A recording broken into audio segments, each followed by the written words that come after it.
Chapter 591. The lion beast turned its wrist, and the holy sword of blood was instantly raised, easily blocking the treasure chest monster's attack. The high-intensity adventure of the past 2 days had indeed trained its reflexes, not to mention other things. A sneak attack of this level would not be able to hurt it at all. The lion beast exerted more force and sliced off half of the treasure chest monster's head, instantly killing it. Even among treasure chests, there were differences in strength. This treasure chest monster was obviously not as powerful as the clown from before. After killing it, the lion beast looked at the treasure chest with slight disappointment, and then turned to the treasure chest on the right. The moment the treasure chest was opened, a ghost-like shriek was suddenly heard. Ah! The lion beast suddenly took 2 steps back, its ears trembling violently, and its hand holding the sword lost its strength. Then, from the gap of the treasure chest, a ghost-type monster shot out like lightning. The monster's body was extremely elongated, and there were 2 deep holes on its face. When it opened its huge mouth, it revealed a blood-red color. The lion beast was shocked by the shriek, and temporarily lost its hearing. Its head was buzzing and it could not even lift its sword. It could only watch as the monster charged at it. Remember the URL. MVIP can't you? VIP. But in the next second, a long sword flew over. The holy aura covered the sword and pierced through the ghost-type monster. The ghost-type monster, which was not supposed to have a physical body, let out a painful howl. With this buffer, the lion beast suddenly widened its eyes. Its fingers that were holding the sword burst with strength, and it once again held the sword in its hand tightly. Then there was a flash of blood and the monster was cut in half. However, the one thing that the ghost-type monster was not afraid of was pure physical attacks. After it was cut in half, its upper body rushed up while its lower body escaped downwards. In the blink of an eye, it was stuck to the ceiling and the floor. Like 2 black shadows, it circled behind the lion beast, and in the next moment, it was shot at the lion beast's back from above and below at a nearly right angle. However, the lion beast's left arm grabbed backward and a lion-like energy wave was suddenly released, blowing the 2 black shadows into pieces. Phew! After confirming that the ghost-type monster had been dealt with, the lion beast heaved a sigh of relief, a chill running down his spine. If the Dilu beast hadn't acted in time, it would have been bitten by that spirit monster. There are dangers lurking in the underground city. We can't let our guard down. After some self-reflection, the lion cautiously opened the lid of the second treasure chest. What surprised it was that there was a treasure hidden in the treasure chest of this monster that also came out of the treasure chest. A rock. He took out the treasure from the chest and handed it to Dake. Dake put on a pair of gloves and took it for a closer look. This stone was cold to the touch and looked very ordinary. Only one side of it had a crescent-shaped indentation. If it wasn't a coincidence that the stone was shaped like this, then it should have something to do with the moon. Dake gathered magic power on his fingertips and slowly sensed it. Then he indeed sensed a trace of moon power. Good stuff. The moon was a perfect match for bliss. If this stone was related to the moon, then its value would naturally increase by 1 level. Dake immediately opened Eye of Truth to check it out. He immediately discovered that the value of this moonstone was even higher than the cat grass. It was 1 level higher than the crescent moon pendant from before. This was an unexpected surprise. He didn't continue to study it. Instead, he placed the moonstone in a bag and rested in the hidden room to replenish his stamina. In the underground city, if the safe zone at the entrance was said to be the safest, then the hidden rooms that had been cleaned up were the second safest. Most adventurers would choose to rest when they encountered such an opportunity. They would only set off after recovering their stamina. Half an hour later, Dake continued with his treasure hunt and pathfinding. Probably because he had already found too many treasure chests in the 10th level, he didn't find any new treasure chests until the staircase to the 11th level appeared in front of him. But contentment was bliss. Using the moonstone as the end of this underground city adventure was not bad. Dake walked down the staircase and quickly arrived at the safe zone at the entrance of the 11th level. He arrived at the safe zone at 2 p.m., which was the time when adventurers were active in the underground city. Therefore, there was almost no one in the safe zone. As for the mana marker on this level, It was a statue of a female swordsman. The statue was tall, and her long hair was tied into a ponytail. She was only wearing thin skin, revealing a large part of her skin. The sword in her hand was raised high as if it would slash down at the next moment. Dake collected the mana and sat at the side. Today's adventure ended here. He wasn't prepared to continue exploring the 11th level. From the 11th level onwards, the underground city wasn't a simple maze structure. Walking out of the safe zone was like entering a small world with various themes. The dangers of nature would follow one after another. Dake wasn't prepared to accept the baptism of nature's dangers. After he rested for a while, people gradually arrived at the safe zone of the 11th level. But the number of third-year and second-year adventurers was surprisingly small. But thinking about it, those guides would probably only bring the second-year students from the first level to the 10th level. If they were fast, they would have probably finished their mission and left yesterday. Those who were slower wouldn't have come to the 11th level. As for those who had accepted the guide mission, they had probably gone deeper into the forest a long time ago. The second-year students who were lucky enough to follow them would probably have a lot of novel experiences. Dake waited patiently. Finally, at about 4 p.m., Lydia Emerson arrived. Senior sister Lydia had obviously gone to a deeper level. She only used door key 1/1 to teleport here now. Once her feet touched the ground, she immediately looked around and quickly found Dark, who was nearby. However, Dake had already seen her. He stood up and said, "Good afternoon, Senior." "Good afternoon, Dimung." Lydia flipped her shoulder-length hair and smiled. "Looks like I've kept you waiting." Dake smiled and said, "I just arrived." "Senior, do you have anything else to do?" "Nope." Lydia shook her head and said, "If you don't have anything, then let's go back to the first level." "No problem." Dake removed the little fiend beast from his shoulder and said, "But I have to put these little cuties back into the card first." "That's true." Senior Lydia slowly walked over with sweat on her face. Dake took out his magic card and put the Diru beast, the lion beast, the little fiend beast, and the scabbard into the card one by one. Then he tried to carry the big and small bags. "Let me help you carry some." Lydia didn't wait for Dake to refuse and helped him carry a few bags. Then, she couldn't help but glance at the holy sword of blood on Dake's back and asked, "Is that also a spoil of war?" Dake said casually, "Yes, I got it last night." "Okay." Lydia seemed to understand. The two didn't talk much in the safe zone of the 10th level. After picking up the big and small bags, they came to the side of the female swordsman statue. Lydia took out the door key one and shook it in front of Dake. She asked, "You know how to enter, right?" Dake smiled and said, "Yes." So Lydia focused and infused mana into the door key one. After a while, a ripple appeared on the tip of the key. Then, the ripple grew bigger and bigger until it gradually expanded into a magic ring. Lydia took a step back and said with a smile, "You go first." Dake didn't refuse. He raised his hand and reached into the ring. After sensing the huge suction force coming from the ring, he relaxed a little, and his whole body was pulled in by the suction force. In the next moment, his vision changed and he was already on the first level of the dungeon. Looking at the familiar mermaid statue in front of him, Dake took 2 steps back. Then the magic ring suddenly lit up. Light poured out from the other end and illuminated his surroundings. In the next instant, Lydia Emerson teleported over. "I'm finally back." Lydia took a deep breath and raised the door key one. She gently tapped on the magic ring, and the remaining mana in the ring was absorbed back into the key. Dake's pupils shrank and remembered it. Lydia saw that he stopped there and quickly said, "Let's go. This is the peak time for returning. If we're not careful, there will be a crowd." Dake asked, "A crowd?" Lydia explained, "It means that if there are 2 teleportation rings nearby, people who come out will bump into each other with bruises all over their heads.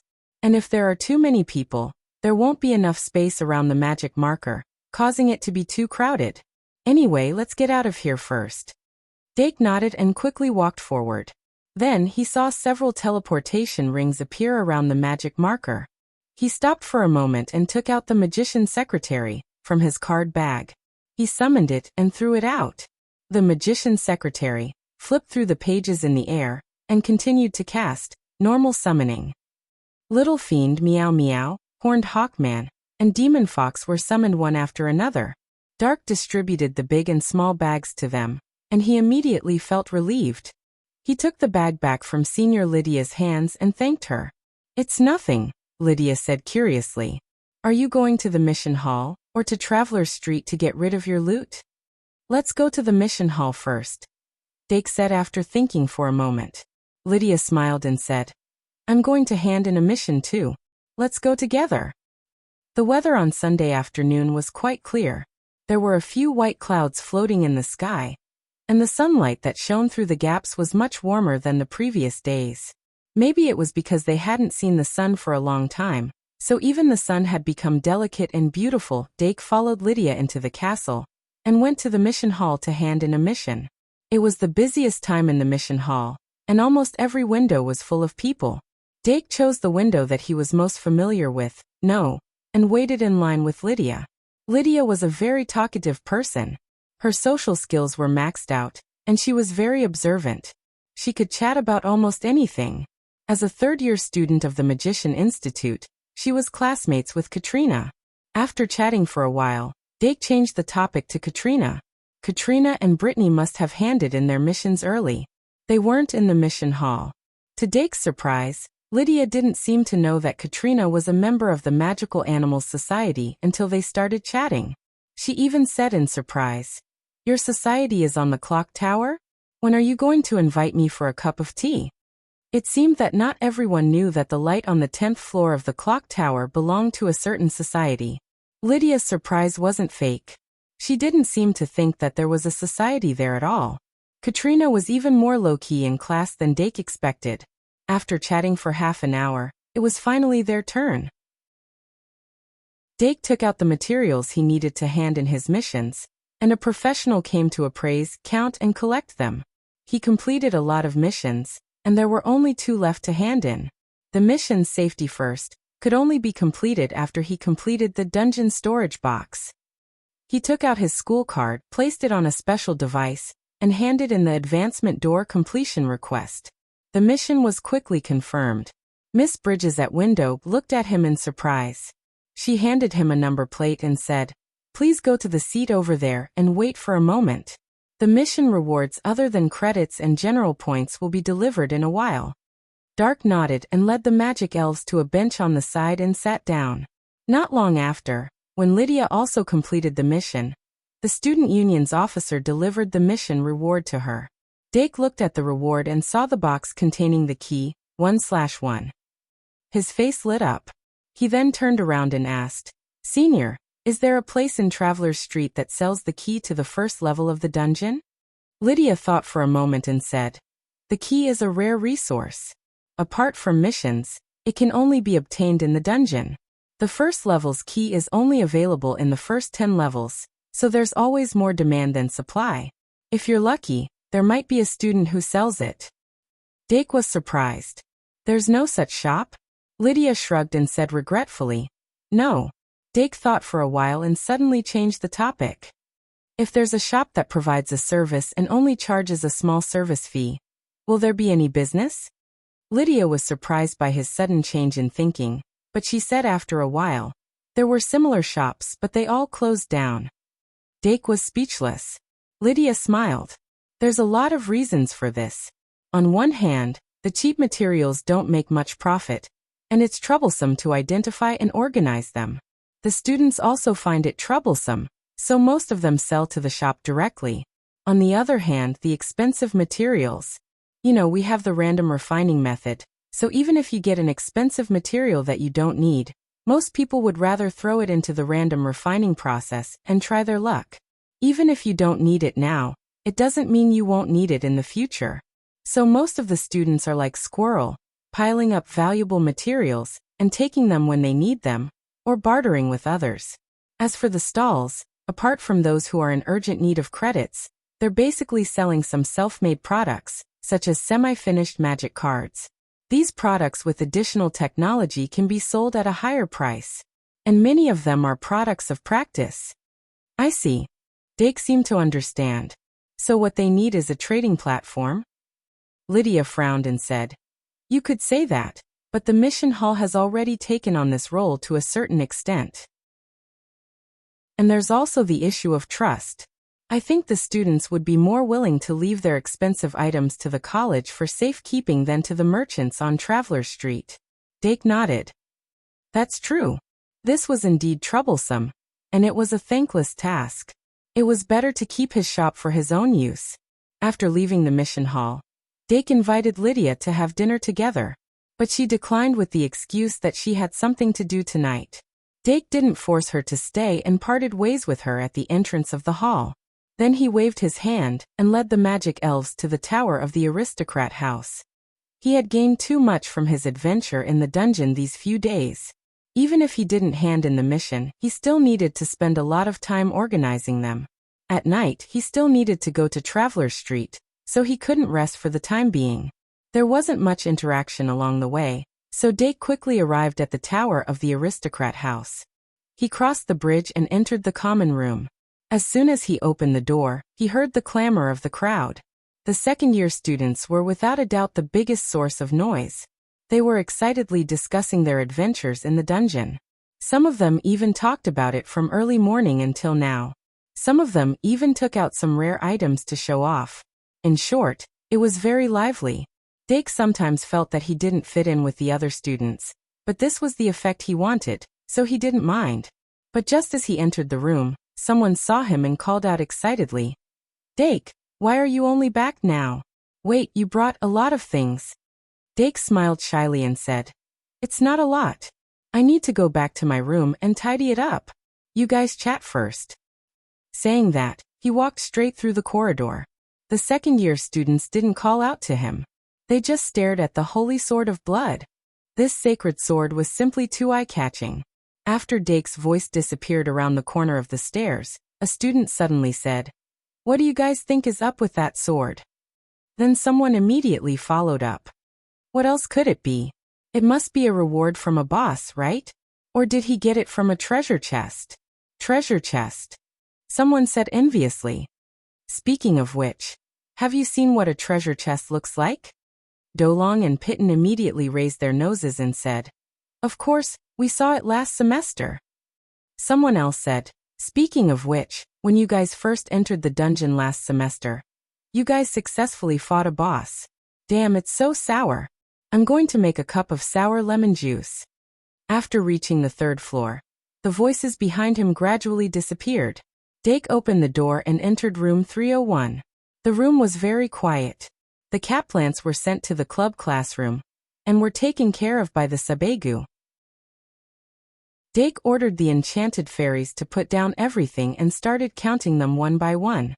Excluding the items that were used to turn in missions and the treasures from the treasure chests, this adventure in the dungeon also yielded a lot of monster materials. That was also a big part of the inventory and processing. Dake summoned Paradise and asked, Magician Secretary, to summon as many enchanted fairies as possible before starting to process the materials. Those that needed to be cleaned and sliced were sliced, those that needed to be ground into powder were ground into powder, and those that needed to be soaked for preservation were soaked. Anyway, he didn't expect to rely on these materials to earn academic credits. It was more convenient to store more materials, but he was afraid that they would expire and deteriorate. Anyway, this wasn't something that needed to be considered now. With the help of enough enchanted fairies, Dake's processing speed was very fast. At about 7 o'clock in the evening, he was done with all the things. There were many bottles and jars in the room. It's finally over. Dake looked at the Dragon Fang sword, Gale dagger, Blood Sacred sword, and Emerald Sacred sword, hanging on the shelf. He felt gratified as if he was looking at a clean classroom after a thorough cleaning. He looked up at the wall clock, put on his jacket, and rushed to Traveler's Street. Traveler's Street was very lively on Sunday night, and there were cheering students everywhere. Dake supplemented some experimental materials according to the list, and bought all the materials needed for the dungeon storage box I. Then he went to the Ultimate Duel Club shop and learned about the shop situation from the two sisters, Eve and Erin. Eve said with a smile, The current situation is good. The sales of the dual disc are going up, and there are many people buying card packs. However, the number of customers in the college is limited. If we want to really develop, we have to look outside. The Silver Cup opening ceremony next Friday will be the time to determine the winner. Dake nodded and said, "Is there any program arranged?" Eve said, "Miss Claire and Mr. Fernandy have communicated and scheduled a mock duel exhibition match at the opening ceremony of the Silver Cup, but they haven't decided on the candidates yet." Dake asked, "Can't it be just the two of you?" Erin curled her lips and said, "Miss Claire said that we are internal staff and can't be exposed too much. Besides, we aren't famous. It's best to find famous people to act in it." Famous people? Dake blinked. Celebrity duelists? Eve and Erin nodded at the same time. Yes, it's best if it's an internal student of the college. Therefore, we have come up with two plans. Dake asked curiously, "Tell me about them." Eve said, "One is our loyal customer, Hero's son White Gouda. The other is Silver Dragon Lady, who once stayed at the Duke's mansion. Of course, if young master is willing to show his face. I'm also an internal staff, okay?" Dake shook his head and rejected Eve's common-sense proposal. Then he analyzed. White is indeed a good gimmick. If it's him, he can also show the customers his true passion for the game. Most importantly, he probably won't refuse this invitation. As long as he and Luo both go together. As for Senior, to be honest, I don't have much confidence in her. Erin whispered, "If you invite her, how can she refuse?" Eve immediately glared at her and said, "If it's Senior Panduola, she's definitely popular enough, but it's hard for us to find someone who's as popular as her, so this is only the second plan." Dake pondered and said, "Someone who's as popular as her. Knight Baron Noah Sharp?" Eve said, "If it's Winnie Scardy, the daughter of Frigid Winter. I remember that young master and her took alchemy classes in the same classroom." Dake couldn't help but roll his eyes inwardly. However, he had a share in this shop after all, so he said, "If it's Senior Winnie, I can also ask her. Let's do it tomorrow at noon. I need to ask Senior Panduola for her opinion first. As for White, forget it, I'll go and ask her. If both sides agree, we'll have 2 exhibition matches. Otherwise, we'll have 1. What do you think?" "Okay." Eve nodded hurriedly, secretly delighted. With young master making a move, how could it not be a piece of cake? Dake shook his head and walked out of the shop. Then, in order to find the door key one, he wandered around Traveler's Street for a long time. However, he seemed to have used up all his luck in the underground city. In the end, he didn't even see a shadow of it. If there's no other way, I'll just go and post a door key one mission. Summer left and autumn came. The night wind was slightly chilly. Dake carried the bag and walked up the spiral clock tower. The lights were still on in the Magical Animal Society on the 10th floor. He knocked on the door after arriving at the society, and Deanna hurried over to open the door. "You're finally here." When Deanna saw Dake, she immediately grabbed his hand and ran into the room. "Wait." Dake quickly closed the door and asked, "What's wrong?" Deanna stopped, looked around, and said mysteriously, "Guess what we encountered in the underground city?" Dake quickly said, "Treasure chests, secret rooms, hidden spaces, level bosses?" Deanna's little face fell. Luosi, who followed them out, covered her mouth and chuckled. "Oh, okay." Dake comforted them as he followed them into Katarina's reading room. There weren't many books in the reading room. They only filled half of the bookshelf. Katarina and Brittany were sitting around the tea table, carefully studying the books. On the tea table, a furry little bear was crawling slowly on its stomach. It looked like a newborn animal, but its fur was already fully grown. Its 4 legs were very short and round, and it looked very cute. Katarina and Brittany, however, stared at it with puzzled expressions. It wasn't until Ka entered the room that the two of them raised their heads and relaxed their nerves. Katarina said, "President, you're finally back." Dake frowned. "What's wrong?" Katarina pointed at the little bear on the table and said, "We might have found a magical animal in the underground city." "How can there be a magical animal in the underground city?" Dake replied subconsciously. But when his eyes fell on the little bear, he couldn't move them away. After a while he muttered, "Is this a magical animal?" The 4 members of the Magical Animal Society brought back a magical animal from the underground city. Dake sat down on the sofa. He didn't immediately observe the magical animal. Instead, he asked curiously, "Tell me, how did you find it?" Katerina and Brittany looked at each other. Deanna couldn't wait and said, I'll tell you. Then she quickly explained what happened to the 4 of them in the underground city. 2 third-year guides and 2 second-year students.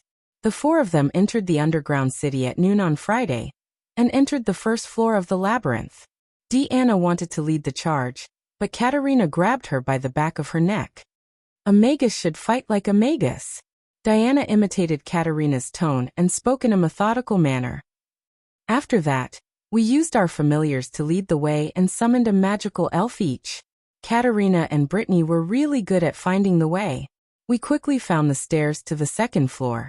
After reaching the 2nd floor, the 4 of them rested for a while and continued their journey. Just like that, they arrived at the 7th floor before nightfall on Friday night. This efficiency could be said to be quite high. The 4 of them had a surprisingly good team composition. Deanna was the vanguard, Luosi was the healer, Katerina was the strategist, and Brittany was the rearguard and scout. Brittany's magical dolls could easily summon a large number of dolls to scout the way. Using a special magical card, she could even share her vision with the dolls. With the 4 of them working together, they were able to find the way quickly. The magical animals on the first 10 floors didn't pose much of a threat to them. That night, the 4 of them chatted about girls for the whole night and became closer. The next day was Saturday.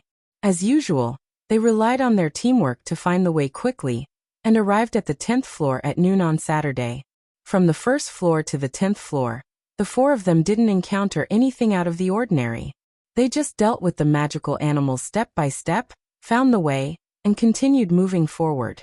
As it was too early, they even rested for 2 hours in the safe zone on the 10th floor before continuing their journey. From the 10th floor to the 11th floor, it only took the 4 of them 2 hours. Especially since it was too early, after the 4 of them had a discussion, they boldly entered the inner area of the 11th floor. Of course, it wasn't the first time Katerina and Brittany explored the 10th floor and below. However, they were always the ones being led. Now that they were the ones leading the way, they weren't used to it. Moreover, the space on the 11th floor had been refreshed many times. It was already different from what they knew. The entire space was like a tropical rainforest. Not only were there towering trees and flowing rivers, but there were also insects and poisonous plants of various sizes. The magical animals had also learned to hide in the bushes and bushes. It was impossible to guard against a sudden attack. The 4 of them moved forward cautiously. Thanks to Katerina's encyclopedic knowledge, they avoided many dangers. However, in the end, they still encountered a group of magical animals and were chased away in panic. As a result, they ended up in an unknown place. Katerina and Brittany both lost their direction. Deanna and Luosi spread out their hands, completely clueless. At this time, the sky had already darkened. After some discussion, the 4 of them made a bold decision. They would sleep in the rainforest. To sleep in the wild, the first thing they needed to do was to find a safe place. However, in the buried city where magical animals were everywhere, there was basically no safe place. In the end, it was Katerina who came up with a solution. They planned to find a huge tree, then dig a hole in the tree and create a hole for themselves. In order to accommodate the 4 of them, they began to move toward the largest tree they could see nearby. After about 10 minutes, they finally found the huge tree. After cleaning up the surroundings to a certain extent, Katerina summoned a magical elf and began to dig a hole in the tree. However, after piercing through the tree's shell, the 4 of them were shocked to find that there was a hole in the tree. Not only was the hole spacious, but there was also an underground tunnel that led directly to the ground. The 4 of them were instantly excited. Just like that, we found the hidden room on the 11th floor. Deanna seemed a little proud when she said this. Everyone knew that the buried city was filled with all kinds of hidden rooms. However, to truly find them, one would need both luck and strength. Faced with such a situation, even Brittany, who had always been cautious, did not say anything. Thus, the 4 of them entered the underground tunnel in the tree hole excitedly and cautiously. The hidden room was very big. However, not only were they not afraid, they were even more excited.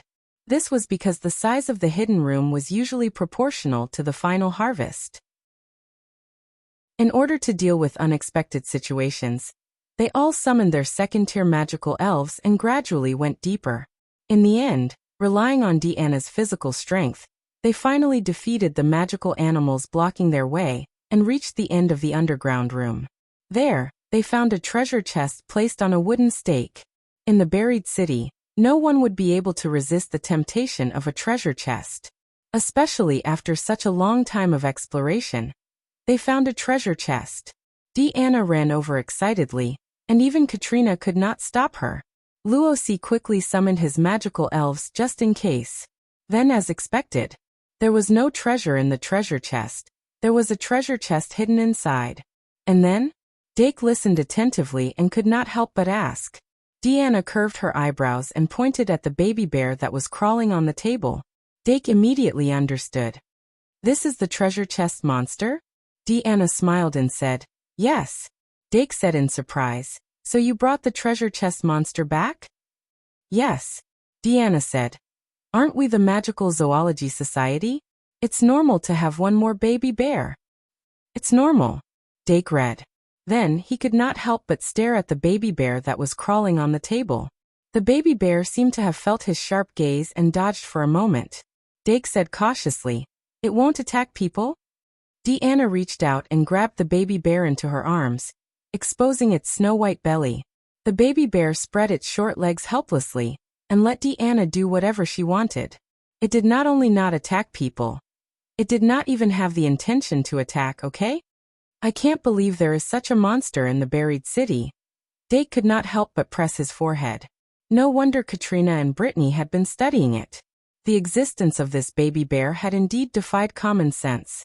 For example, although elite demons and tier bosses had a higher degree of intelligence, their nature as demons would still make them uncontrollably bare their fangs at adventurers. Even the two rational monsters that Dark encountered last night also displayed extremely strong aggressiveness. No, Dake's eyes suddenly flashed as he thought of a monster. That monster's presence was too weak, so he subconsciously ignored it. But now that he recalled it, he immediately connected the dots. Before the tier boss, the Orc Sword Saint, appeared, there was clearly a rat monster that was being chased by it. Monsters in the buried city would sometimes escape, but that was to pave the way for them to make a comeback. But that mouse was different. Dake remembered the way it hid in the shadows and revealed its tail, but while trembling. Now it seemed that the mouse was the monster with the highest rationality and intelligence that he met last night. But if he equated the bear cub with the rat monster, Dark's gaze couldn't help but become more serious.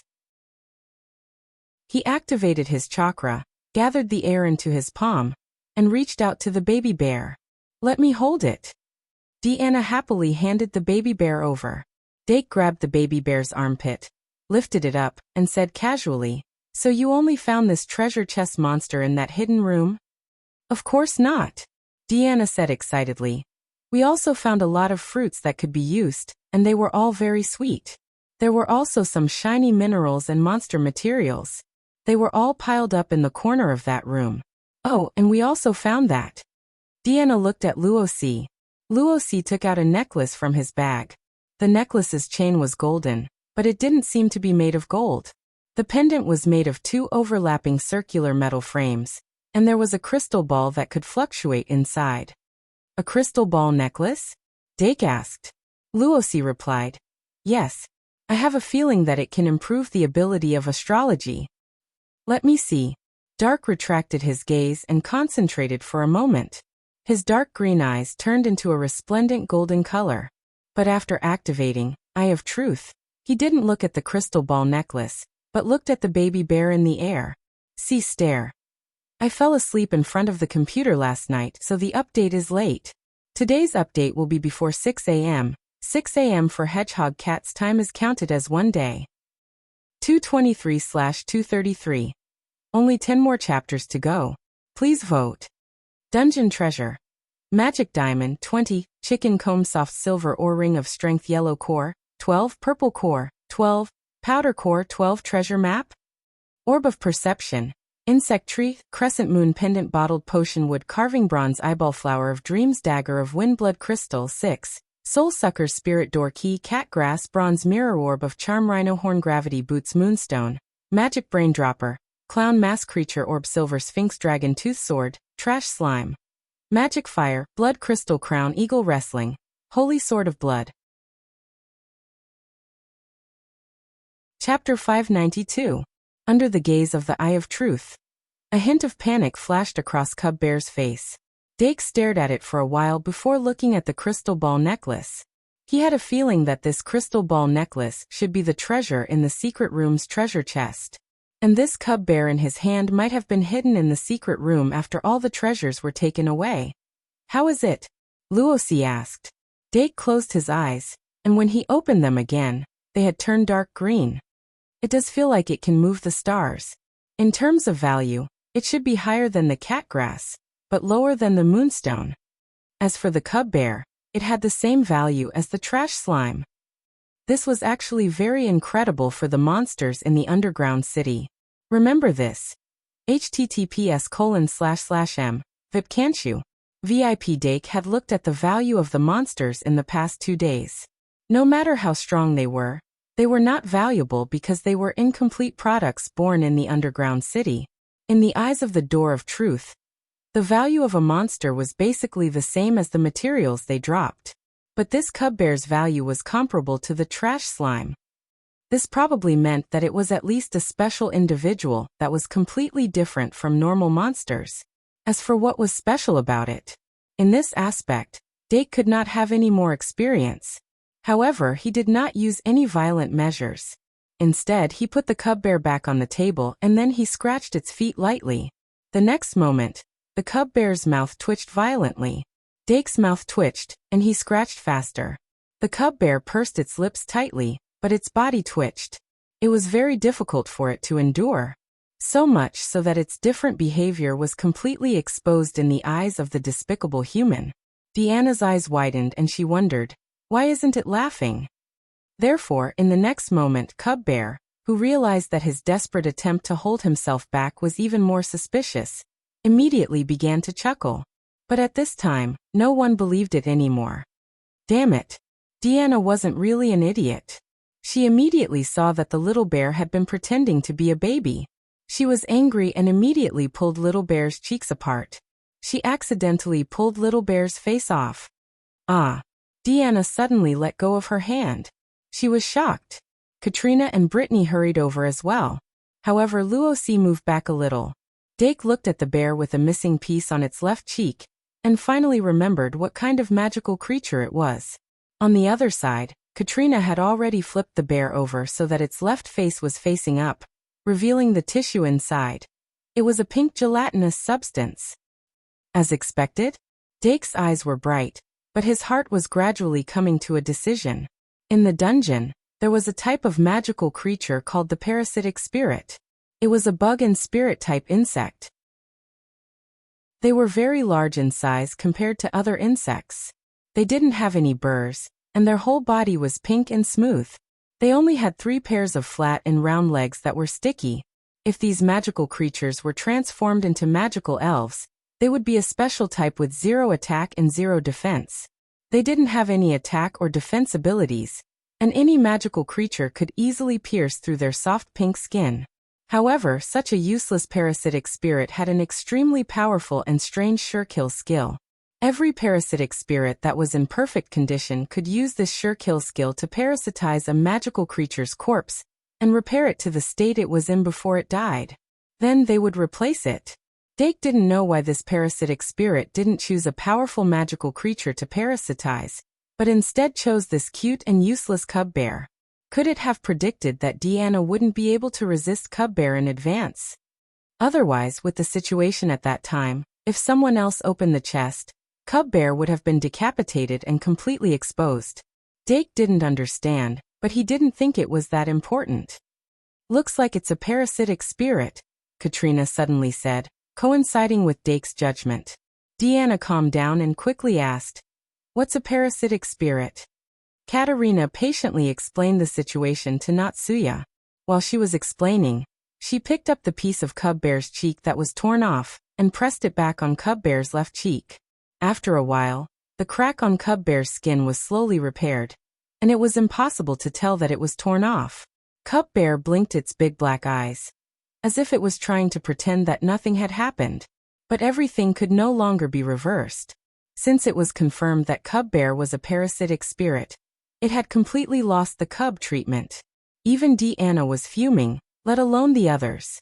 Brittany originally had a good impression of Cubbear, which looked like a doll, but when she realized that its core was actually a worm, she instantly fell in love with it. Dake shook his head and continued, "The parasitic spirit's ultimate skill isn't that easy to use. Every time they parasitize, they have to wait until the outer shell completely dies before they can parasitize a second time. This Cubbear's outer shell shouldn't be as weak as it looks. Let's do an experiment first, Deanna." "Oh," Deanna replied. Dake then said, "Press its hand down." Before he even finished, Cubbear started to panic. Dake watched as Cubbear flipped over and stood up, and then Deanna grabbed Cubbear's neck and lifted it up. Even though Cubbear's two short legs looked fast, it was nothing if it couldn't touch the ground. Pfft! Luosi couldn't help but laugh out loud. She quickly turned her face away, and her cheeks flushed red. However, Cubbear's appearance was indeed cute and funny. After it stopped pretending to be a newborn cub that couldn't even walk and could only crawl, Cubbear showed great speed and strength. However, in front of Deanna, this strength was just icing on the cake. It was useless. This was probably why Cubbear pretended to be a coward after Deanna opened the treasure chest. That treasure chest might even be Cubbear's bed. Imagine lying in bed in the middle of the night, when someone suddenly opened the curtains, and woke you up to see a huge shadow pouncing on you. It was already good enough that you didn't pee your pants on the spot. Cubbear was able to give up on attacking in that state, and chose to play the role of a cub to survive. It could be seen that Cubbear's intelligence was extraordinary. Dake couldn't help but laugh. Although he felt that it was impossible, he still asked, "Can you speak?" "Woo." Cubbear quickly shook its head. It didn't seem like it would rather die than submit. Dake nodded and said, "Seems like you can understand human language." When did you learn to think?" Cubbear was stunned for a moment. Then its entire body froze. Obviously, Cubbear didn't expect the human to be so direct. Not only Cubbear, but Katrina and the others also realized this and looked at Cubbear strangely. As everyone knew, the biggest difference between simulated life and real life was whether a simulated life had the ability to think for itself. The most obvious difference between Dake Diming's magical elf and other magical elves was that magical elves had the ability to think for themselves. In this aspect, Dake Diming was the authority. Therefore, when Dake said this, Katrina and the others subconsciously believed this unbelievable thing. However, Dake had completely wiped the smile off his face and said to Cubbear in a very cold tone, "You'd better think carefully if you want to answer if you don't want to die again. You have to know that this isn't the dungeon." The last sentence seemed to be the last straw that overwhelmed the parasite. Cubbear hurriedly waved its arms and whimpered. Dake supported his chin and guessed, "I think you want a pen and paper?" Cubbear immediately nodded, and looked as if it was going to break its neck. Dake signaled to Deanna with his eyes. Deanna understood, and let go of the back of Cubbear's neck. Then Luosi immediately took a pen and paper from the desk behind. Cubbear sat down with its legs apart expressionlessly, and moved the paper between its two short legs. Then it grabbed the pen and started writing on the paper. It seemed like it hadn't written for a long time, or its paws weren't good at it. At first, the words it wrote were crooked, and it was impossible to tell what it was writing. However, after writing about a line, it gradually became familiar with it, and crossed out the line with a horizontal stroke. Then, it started writing again. "Frowny face, my name is Shirley Augustine. You can call me Shirley." "Let's call it Cubbear," Deanna interrupted. "Cubbear," Dake quickly said. "Okay, continue. Shirley Augustine, right? I heard a long time ago that the bosses of the dungeons are people or other creatures that have left important records in history. Which type do you belong to?" Cubbear looked up at him and seemed surprised that he knew so much. However, Cubbear still wrote on the paper, "Human." Not only was it once a human, but it should have been a human in the past few hundred years. Ever since the conflict between the humans and the demons intensified and the unstoppable war began, the language had never been changed. Shirley Augustine's words were obviously contemporary. This meant that if it could speak, it should be the current official language. Dake thought for a moment and said, I have 3 questions that need answers. First, what was your identity when you were alive? Second, how did you regain your memory and the ability to think after you woke up in the dungeon? Third, how did you end up like this? Little Bear Cub glanced at him again, then bent down and started scribbling. However, Dake continued in a calm tone. I hope you are not lying. I have met more than one monster in the dungeon that was similar to you. They will tell me if you are telling the truth. Cub Bear's pen paused for a moment, and then started writing again. Dake leaned back on the sofa and waited patiently. However, after hearing his words, the other members of the club could not wait any longer. Katrina was curious about this and immediately asked, What's going on? Why do I feel like I don't understand? Dake organized his words and chose a way to explain it. Actually, I met an intelligent monster last night.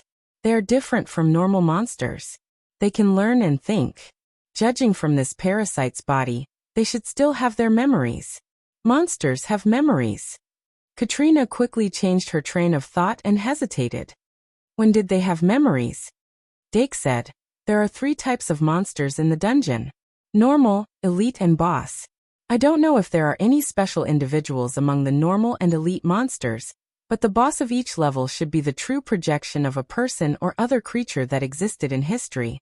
However, they should only be a kind of virtual shell that was copied and shouldn't have memories. It is very likely that something unknown is happening in the dungeon. Katrina opened her mouth and could not close it for a long time. Dake's words were not difficult to understand, but they were so hard to believe that it was hard to digest. However, Cub Bear perked up its ears to eavesdrop and immediately wrote a few words on another line.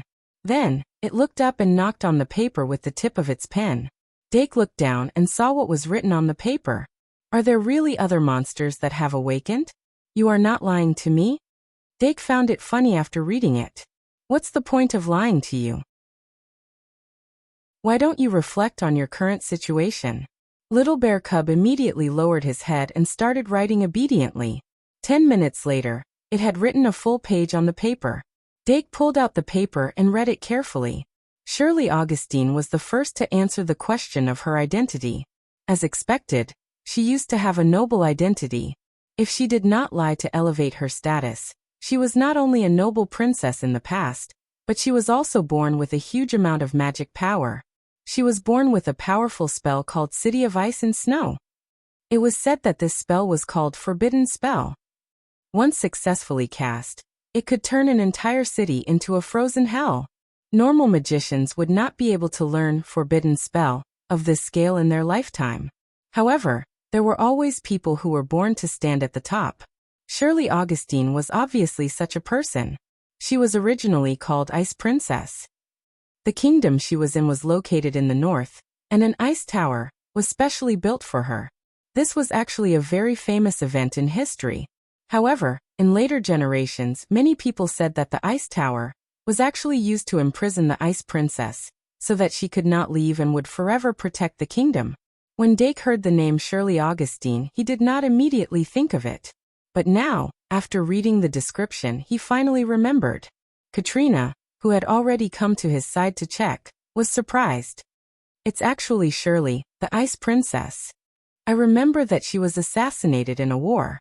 There was a demon who controlled her mind, who controlled her bodyguard. Whoa. After hearing this, Shirley immediately wrote a sentence on the next piece of paper. Was Sydney really controlled by the demons? Katrina said. I can only say that this is what was recorded in the history books. The little bear was obviously relieved and muttered woo. Although Dake did not understand bear language, he could imagine that it must be saying things like, I knew it. I knew it wasn't her. She wouldn't betray me. And so on. Hundreds of years later, the Ice Kingdom that occupied the north was submerged in an avalanche, but the last princess of the kingdom woke up in the underground city. Was all of this lucky or sad? Shirley Augustine was first awakened as a boss of a tier. She guarded the 32nd floor, which was once filled with snowflakes and glaciers that never melted. But after the boss, the Ice Princess, was successfully subdued, the 32nd floor also entered the respawn sequence of the underground city. But in the underground city, death was not the end. Before Shirley Augustine was subdued, she only received a small part of her memory. She did not even know who she was, only her name. But after many years after the death of the boss, the Ice Princess, she woke up again, but she was no longer a boss, but an elite monster. For her, this could be said to be her second resurrection. Even though Kieran had lost his human form, becoming a parasite wasn't a bad thing either. At the very least, it could find its favorite corpse to live in and obtain a lifespan that was longer than that of a human, if it wasn't killed. And unlike a boss, who was trapped in a boss room and could not go out, an elite monster could occasionally be the guardian of a hidden room or a treasure chest, but in fact, it could move freely. But the dangers outside were completely unknown. And Shirley Augustine was not the type to be easily moved. She had a lot of experience in how to spend time alone in a lonely room. So after her resurrection, she first relied on the ghost characteristics to find Zhongyi's shell. And then with the hidden space under the tree hole as the center, she lived a leisurely monster life. During this period she experienced several changes of the world. But she only changed the appearance of a few tree holes. To her, it was like changing the decoration of the door, but it gave her a taste of life. She did not know how her memory was restored, and she was not clear about how she gained the ability to think. In short, since she woke up as a boss, she could often see some fragments of memory. This situation did not change until the parasite was resurrected as an elite monster. After a long time, she gradually recovered more than half of her memory. Although that was the case, in fact, she could not remember many details of life very well. And the more she understood the cause and effect, the more she knew that she was not the original Shirley. Even if she had the ability to think and recovered her memory, she was still a historical projection created by the underground city, a virtual shell. A character with a high degree of rationality could clearly separate themselves from the original body. But if a character lacked rationality, they might gradually confuse themselves with the original body. Shirley Augustine was a born magician.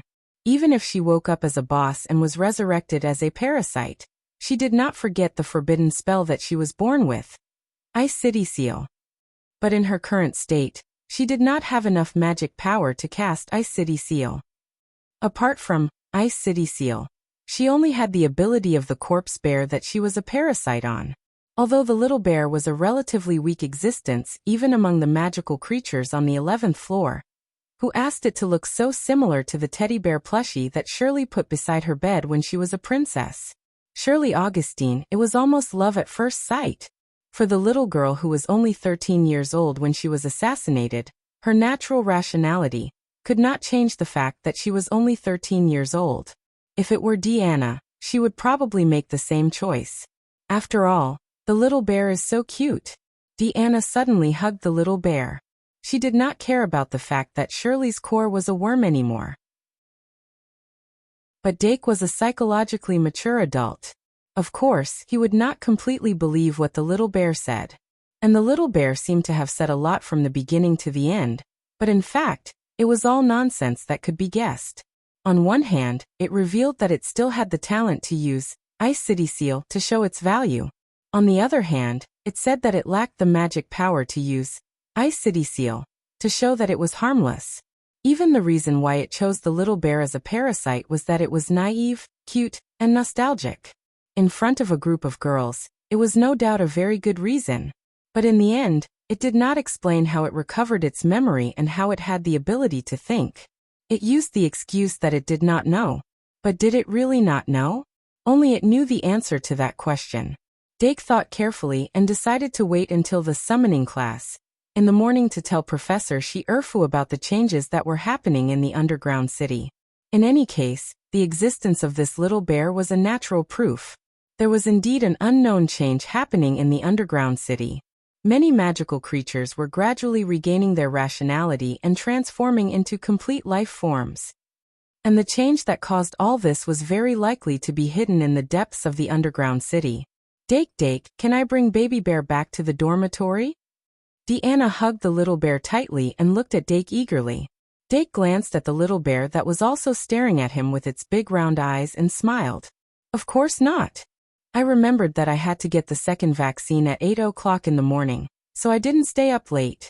Also, my cousin is very busy with his engagement today, so I don't know if I can update before midnight. Anyway, I'll get up early and go to sleep after updating. My life is more important. 224 of 233. Only 9 chapters left. Please vote. Chapter 593. No matter what template this little bear was based on, it was now a magical creature and an uncontrollable factor. Dake was already being very generous by not locking it in a cage at this time. It was even more impossible for him to let Deanna take it away as a bolster. The best way now was naturally to leave it in the club classroom and let the magic elves watch over it. Fortunately, there were still many spare rooms in the club classroom. Dake let the little bear choose one for itself and called the dream demon over. He solemnly entrusted the task of watching over the little bear to her. Little demon. The little dream demon replied energetically, looking as if she was ready to complete the task at all costs. Thus, Dake secretly gave the lion a look, and the latter slowly nodded. It was already very late that night, so Dake did not stay in the club classroom for too long. He finally observed the 3 ghost butterflies in the bonsai for a while, and let the magic elves return to the dormitory to bring the cat grass and fox grass. Finally, under the reluctant gaze of the subga beast, he made the little anti-bird go berserk from the cradle. Only then did he leave the club classroom. Everyone agreed to come back to the club classroom tomorrow afternoon after school to continue the research, and then return to their dormitories. The first website was https://m. Vipcanchu. VIP. The little anti-bird suddenly woke up on the way back to the dormitory. It was so noisy that it attracted a lot of attention in the common room. It seemed that its courage was not as big as imagined. The completely unfamiliar environment made it feel afraid, and it kept clinging to Dake's chest. It was not until they entered the relatively narrow dormitory that the little anti-bird slowly became active. When Dake carried it into the bathtub to take a bath, it completely recovered its vitality. After making a ruckus in the bathroom for a long time, Dake carried the soaked chicken out and carefully wiped it dry with a dry towel. Not long after, Aurora came to the door with supper. Dake originally thought that since it was so late, Aurora would not come. He did not expect that not only did she come, but she also brought a big meal, a whole snow ginseng stewed chicken. Aurora put the plate on the table and opened the lid. The rich aroma of the snow ginseng stewed chicken instantly burst out. Goo goo. Little anti-bird suddenly smelled the fragrance and jumped onto the table with a flap of its wings. It tilted its head and looked at the plate. Then in the next second, he was so scared that he fled into his bed and shivered under the blankets. Poochie. Dake puffed up his cheeks and laughed out loud. He hurriedly picked it up and patted its back. The other magic guiding fairies came to the table, took out small bowls filled with chicken soup, and sipped it. Aurora looked curiously at the small Ubisoft bird, and began to fill the Dake's soup bowl with sliced ginseng and chicken. Finally, she placed a large drumstick into it. She had insisted on coming over tonight to nourish Dake's body. You must be tired after spending 2 nights in the dungeon, right?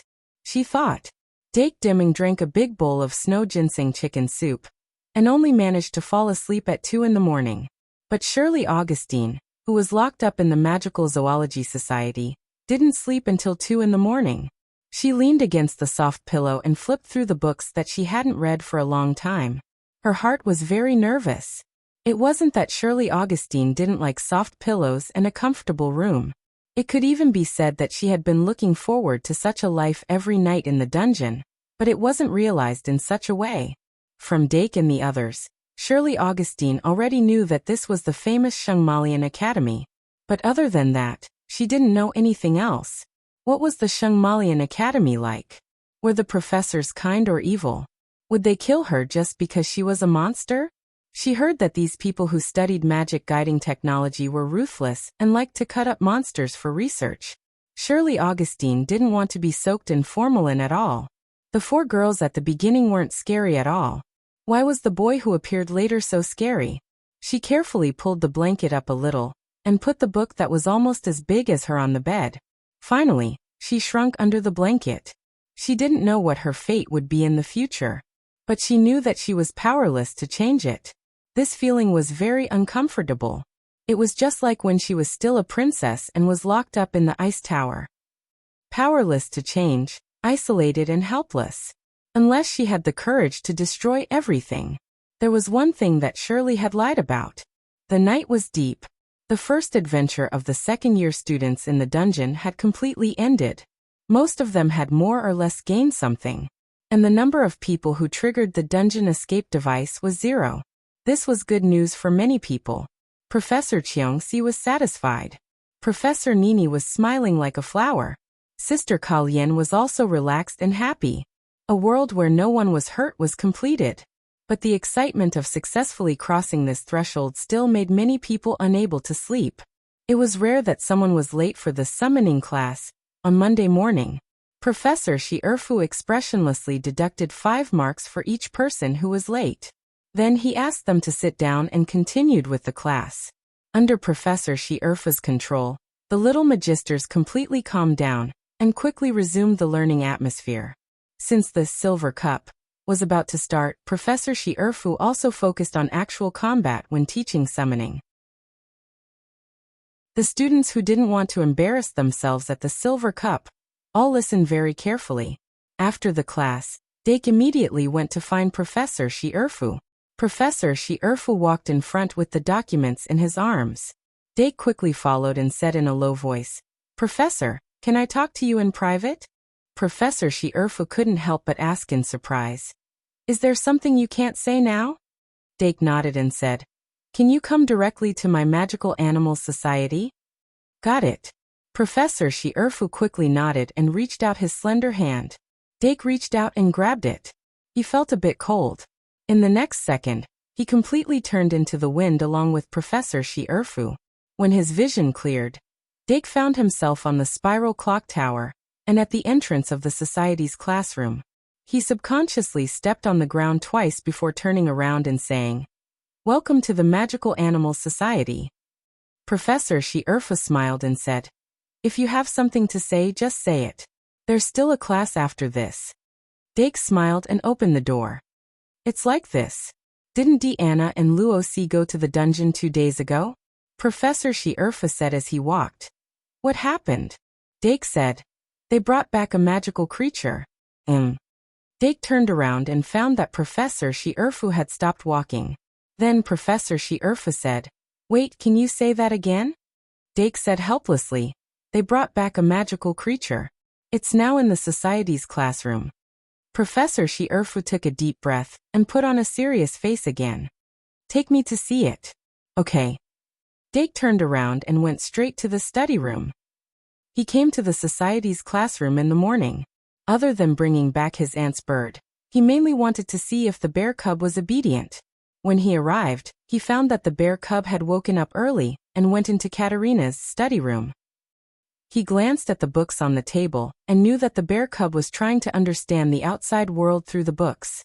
He didn't stop it and just told it to stay put. "It's here." Dake came to the study room and knocked twice before pushing the door open and entering. Professor Shi Erfu walked in quickly. Her eyes immediately fell on the bear cub that was curled up on the sofa. She frowned and said, "It's really a magical creature?" The bear cub put down the book and turned its head stiffly to look at the person who should be the academy's professor. It thought that with the temperament of a young boy and girl, it would have some time to think. It didn't expect that there would be someone here who didn't follow the rules at all. Dake Dimming directly invited the academy's professor over. Although Professor Shi Erfu was a half-elf, her ears were long and pointy like those of pure-blooded elves. Her light golden hair was ethereal. Other than being more broad-minded than pure-blooded elves, there was almost no difference. At least in Shirley Augustine's time, the elves were a race with a good reputation.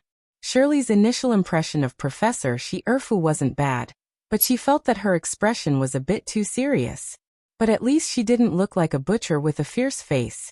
One had to know that she had woken up a few times last night, because she was scared awake by a butcher with a machete. And now Mr. Butcher was here again. Xiangbao, come over and meet Professor Shi Erfu, Dake said calmly as he walked over.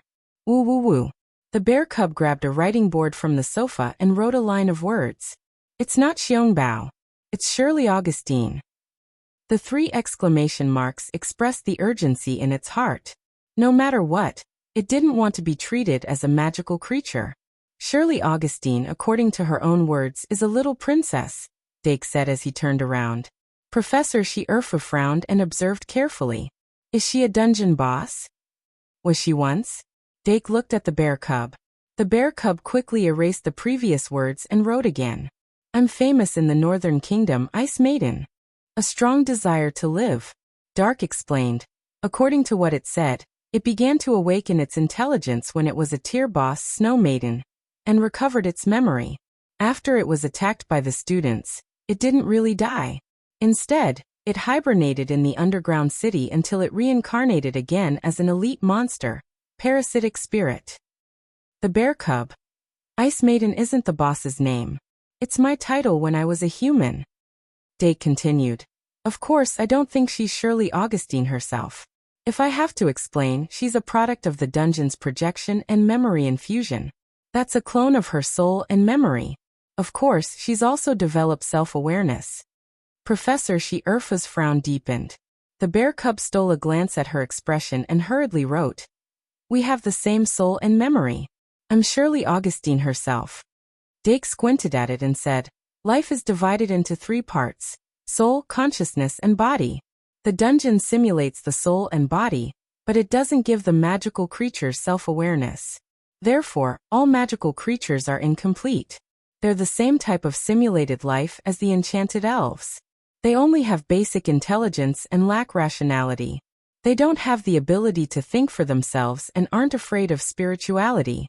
But now, with Bear Bao as an example, they've developed self-awareness for some unknown reason, just like my enchanted elves. At this point, Dark suddenly came to a realization. No wonder he felt that the bear cub was familiar. He finally knew what that familiar yet strange feeling was. The magical creatures in the dungeon were very similar to the enchanted elves. The only difference between them was that the enchanted elves were carried by the enchanted cards, while the magical creatures were carried by the dungeon. This difference caused the magical creatures in the dungeon to be more realistic than the usual enchanted elves. Therefore, the materials condensed after the magical creatures were hunted were real and usable. They could be brought out of the dungeon without disappearing. The reason why his enchanted elves had spiritual wisdom was that he added Great Sin when refining these enchanted elves, or he used Great Sin card to consecrate them. As for Great Sins, it was ultimately an ability of a demon god. He had been using the ability of the demon god. After repeated analysis, he gradually adopted it for his own use. Now the magical creatures in the dungeon had developed self-awareness. Could it be because there were also higher-order gods in the dungeon that had awakened? According to Dake's interpretation of Eudora's first prophecy, the stars will fall, the sky will collapse, the gods will not be gods. That was the prophecy of the twilight of the gods. At the moment when the gods had already died out, this prophecy was too forward-looking. The gods had died, so how could they die again? Of course, they had to come back to life first.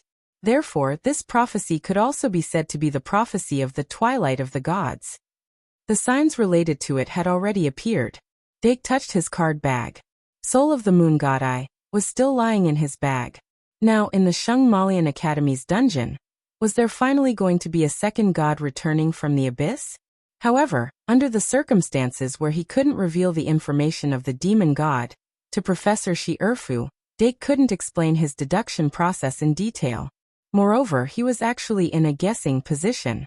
Whether it was the interpretation of the prophecy or the understanding of the dungeon's mechanism, it all belonged to him. He wasn't sure. In short, after saying everything he could, he stepped aside and let Professor Shi Erfu study it himself. Next, it was time for the professors to worry. As a small student, he was ready to withdraw from it. Professor Shi Erfu didn't take Xiangbao away, Nor did she stay for long. After a few words with Xiong Bao, she returned to the castle with Dake. Before parting ways, Professor Shi Erfa said, "We'll take care of the following matters, but can surely Augustine be temporarily placed in your club?" "It's not a big problem," Dake said. "But I need a collar."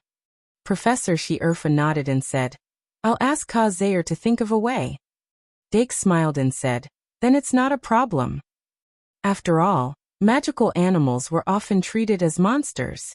So, wasn't it normal for him to treat monsters as magical animals?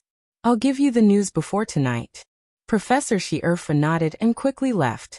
Dake turned in another direction and quickened his pace. The next class was Professor Ka Zayer's Introduction to Magic. After the Introduction to Magic class, Dake went to find White and Luo Boat. White and Luo Boat were very surprised. After thinking carefully, they realized that Dake didn't take the initiative to look for them. Luo Boat even felt a little honored. Out of courtesy, Dake didn't directly discuss work matters. Instead, he invited them to have lunch together. The three of them, plus Deanna and Luo Si, made for a slightly larger group. They chatted on the way to the cafeteria. Dake actually had other thoughts, so he said to White, "How was it?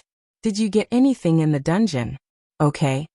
As soon as he mentioned the dungeon, he noticed that White's expression didn't look right, so his tone softened. However, White still nodded and said, "Not bad. Although it was really hard. If only Luo Boat was here." Luo Boat laughed dryly. Then, as if trying to salvage the atmosphere, he raised his voice and said, "Next time, definitely next time." Sigh. White sighed and said, "Do you know how dangerous it was when Si Keet and I accidentally entered that hidden room? I was so close to being in a huge debt." Luo Boat said loudly, "Wait, White. Why do you say it like it's my fault? Also, I know that if you complete the Safety First mission, you can get a dungeon escape device. You don't have to pay for it." White stared at him and said, "I haven't reached the 10th level yet." Oh. Luo Boat was speechless for a while, then he explained, "Isn't that because your guide isn't good enough? I told you not to let Si Keet be your guide. There are so many seniors in the 3rd grade, even if you don't know them. But the seniors in our sports club are very nice, as long as I say you're looking for a guide. A lot of them will be willing." White secretly glanced at Dake and said to Luo Boat, "Luo Boat, it's hard to repay a debt of gratitude." Luo Boat said without hesitation, "How is this debt of gratitude? The seniors in our sports club." Okay. White interrupted impatiently. "The seniors in our marine biology department are pretty nice. It's not like you don't know Senior Betty." Luo Boat said, "But Senior Betty is in the 5th grade." The two of them started arguing again, and attracted a lot of attention. Dake, Luo Si, and Deanna subconsciously distanced themselves from the two of them. White and Luo Boat didn't shut up until they entered the cafeteria and lined up obediently. After getting their food, the 5 of them took their plates and found a table for 6. Victor and Robert rarely ate with anyone other than the two of them. As soon as they sat down, they excitedly asked, "Speaking of which, Dark, did you go to the dungeon alone?" "Yes," Dake said as he poured seasoning into the beef noodles. White asked curiously, "Aren't you afraid if you're alone? There were so many monsters. Didn't we have a magic elf?" Dake looked up and said, You're right." White was silent. Dake asked casually, "Did you accidentally enter a hidden room in the dungeon?" "Yes." White's eyes lit up and she said, "It was on the 4th level of the dungeon. Si Keet and I were chased by monsters. Ahem. We accidentally entered a dead end and crashed into the wall. We didn't expect there to be another world behind the wall. You don't know." Werther began to blabber on and on. Dake felt that this was how a child of this age should be, so he patiently listened to her. White and Si Keet did indeed have a strange encounter in the dungeon. The hidden room they accidentally entered was very large, like a miniature version of a maze. There were 2 treasure chests and a standard treasure chest in the maze. However, even the standard treasure chest was guarded by elite monsters. The two of them were almost sent out of the dungeon by the treasure chests, and expended a lot of effort to finally kill the elite monsters guarding the treasure chest. In the end, They obtained the most valuable treasure since they entered the dungeon. Unfortunately, it wasn't a holy sword. Since it wasn't a holy sword, Dake didn't pay much attention to it. As a listener, he satisfied White's desire to talk. When White finished, Dake told her the real purpose of the trip. On Friday afternoon, the opening ceremony of the Silver Cup will be held. There will be a duel simulation competition, and we would like to invite you to participate. Dake didn't beat around the bush as he directly stated his purpose. White's face was still flushed with satisfaction as she said, "I'll help if you need anything." "Wait, the opening ceremony of the Silver Cup?" Dake smiled and said, "Yes. To put it bluntly, we would like you to advertise. Of course, it's under the name of the Brave Warrior." Only now did Werther truly understand. He couldn't help but ask, "A duel simulation game? The one with the dual disc?" "Yes." Dake nodded. White frowned and asked, "That's yours?" Dake said, "The Ultimate Duel Club is a club that I helped to establish." White immediately looked at Luoboat, and the two quickly communicated through their eyes. Luoboat immediately said excitedly, "Can we get rare cards by participating in the exhibition competition?" Dake said with a strange expression, "Our predetermined reward is a certain amount of credits and suitable materials. If you want a rare card, I can discuss it with them." As soon as he said that, Luoboat and White exchanged glances again. After a while Luoboat said, "What about customization? I mean, can we customize exclusive cards that only we have? For example, the Brave Warrior card?" Dake frowned slightly and looked at White. "Is this what you want?" White's expression changed. He took a breath and said, "No, I don't want that. To be honest, after what happened last school year, I don't want to be tied to my father's identity. I want to use my own ability. So in the name of the Brave Warrior." Dake looked at him seriously and shook his head slightly. He said softly, "You should know that this isn't a restriction but a vision. People call you the Brave Warrior because they want you to inherit the legacy of the Brave Warrior and become as brave as the Brave Warrior. Just like me, I don't mind people calling me the Valkyrie's son." White's grip on the fork suddenly tightened. This was a question that had been bothering him for the entire holiday. "It's not a restriction but a vision?" White gritted his teeth and thought silently. Dake waited quietly. He wasn't in a hurry. His impression of White Gouda was neither good nor bad. He hadn't changed much since school started. In terms of favorability, it was around 45. However, he didn't want White to go astray. After all, the Demon King wasn't dead yet, and the Brave Warrior shouldn't be depressed. However, during the holiday, Dake learned about the dragon blood cancer from White and Claire.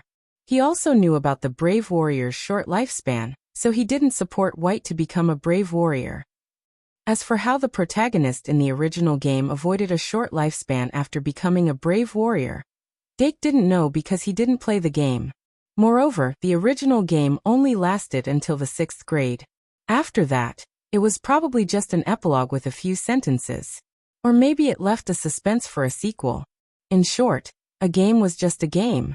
Since this world turned into reality, everything had gone on a different path.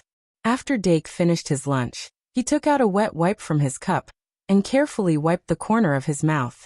2 minutes later, White seemed to have thought it through. He looked up and said, "Are there any specific rules for a duel simulation? Do I use my own cards or the ones provided by the store? Also, who's my opponent?" Dake smiled and said, "Do you have anyone you want to duel? If not, how about Luoboat?" White turned to look at Luoboat and sighed in relief. "If Luoboat is fine with it, then I'm fine with it too." Luoboat was surprised. "I can do it too?" "Of course you can." Dake smiled and said, "This time, I chose the two of you because of your passion for the duel simulation. We need the audience to feel joy from your duel. That's the only way to promote the game." "Yes, I see." White and Luoboat nodded. However, it didn't matter to them whether they understood or not. Being able to stand on the stage and be the spokesperson for their favorite game was enough to make them feel excited. They didn't even care about the credits and materials as a reward. They didn't even ask about it. Seeing how cooperative they were, Dake said, "Then let's not waste any time. Are you free this afternoon?" "Of course." Luoboat said immediately. White also nodded. There were still 2 hours before potionology started at 2 in the afternoon. Teenagers were at their most energetic, so they didn't have to take a nap. After leaving the cafeteria, Dake asked White and Luoboat to go back to the dormitory first. They took the dual disc and their respective card decks to the Magical Zoology Society on the Spiral Clock Tower. He went to the teacher's dormitory and found Eve and Irene in Claire's room. When they didn't have work or classes, the twins usually stayed in their rooms and occasionally went to the library to borrow books. Although they weren't talented enough, they were still learning the basics of magic. However, their progress was slow. Did you agree? Eve asked. Dake nodded and said, "Bring the contract and pen and meet at my society. If you have any other requests, such as adding some popular cards to your deck, you can also discuss with them." Okay, no problem. Eve was immediately excited. Then, she followed Dake to the Magical Zoology Society. Dake was the middleman. After introducing Eve to White and Luoboat, he didn't continue to manage the society. He took advantage of the lunch break to coax the little auntie. Then he entered the study room and talked to Cub Bear.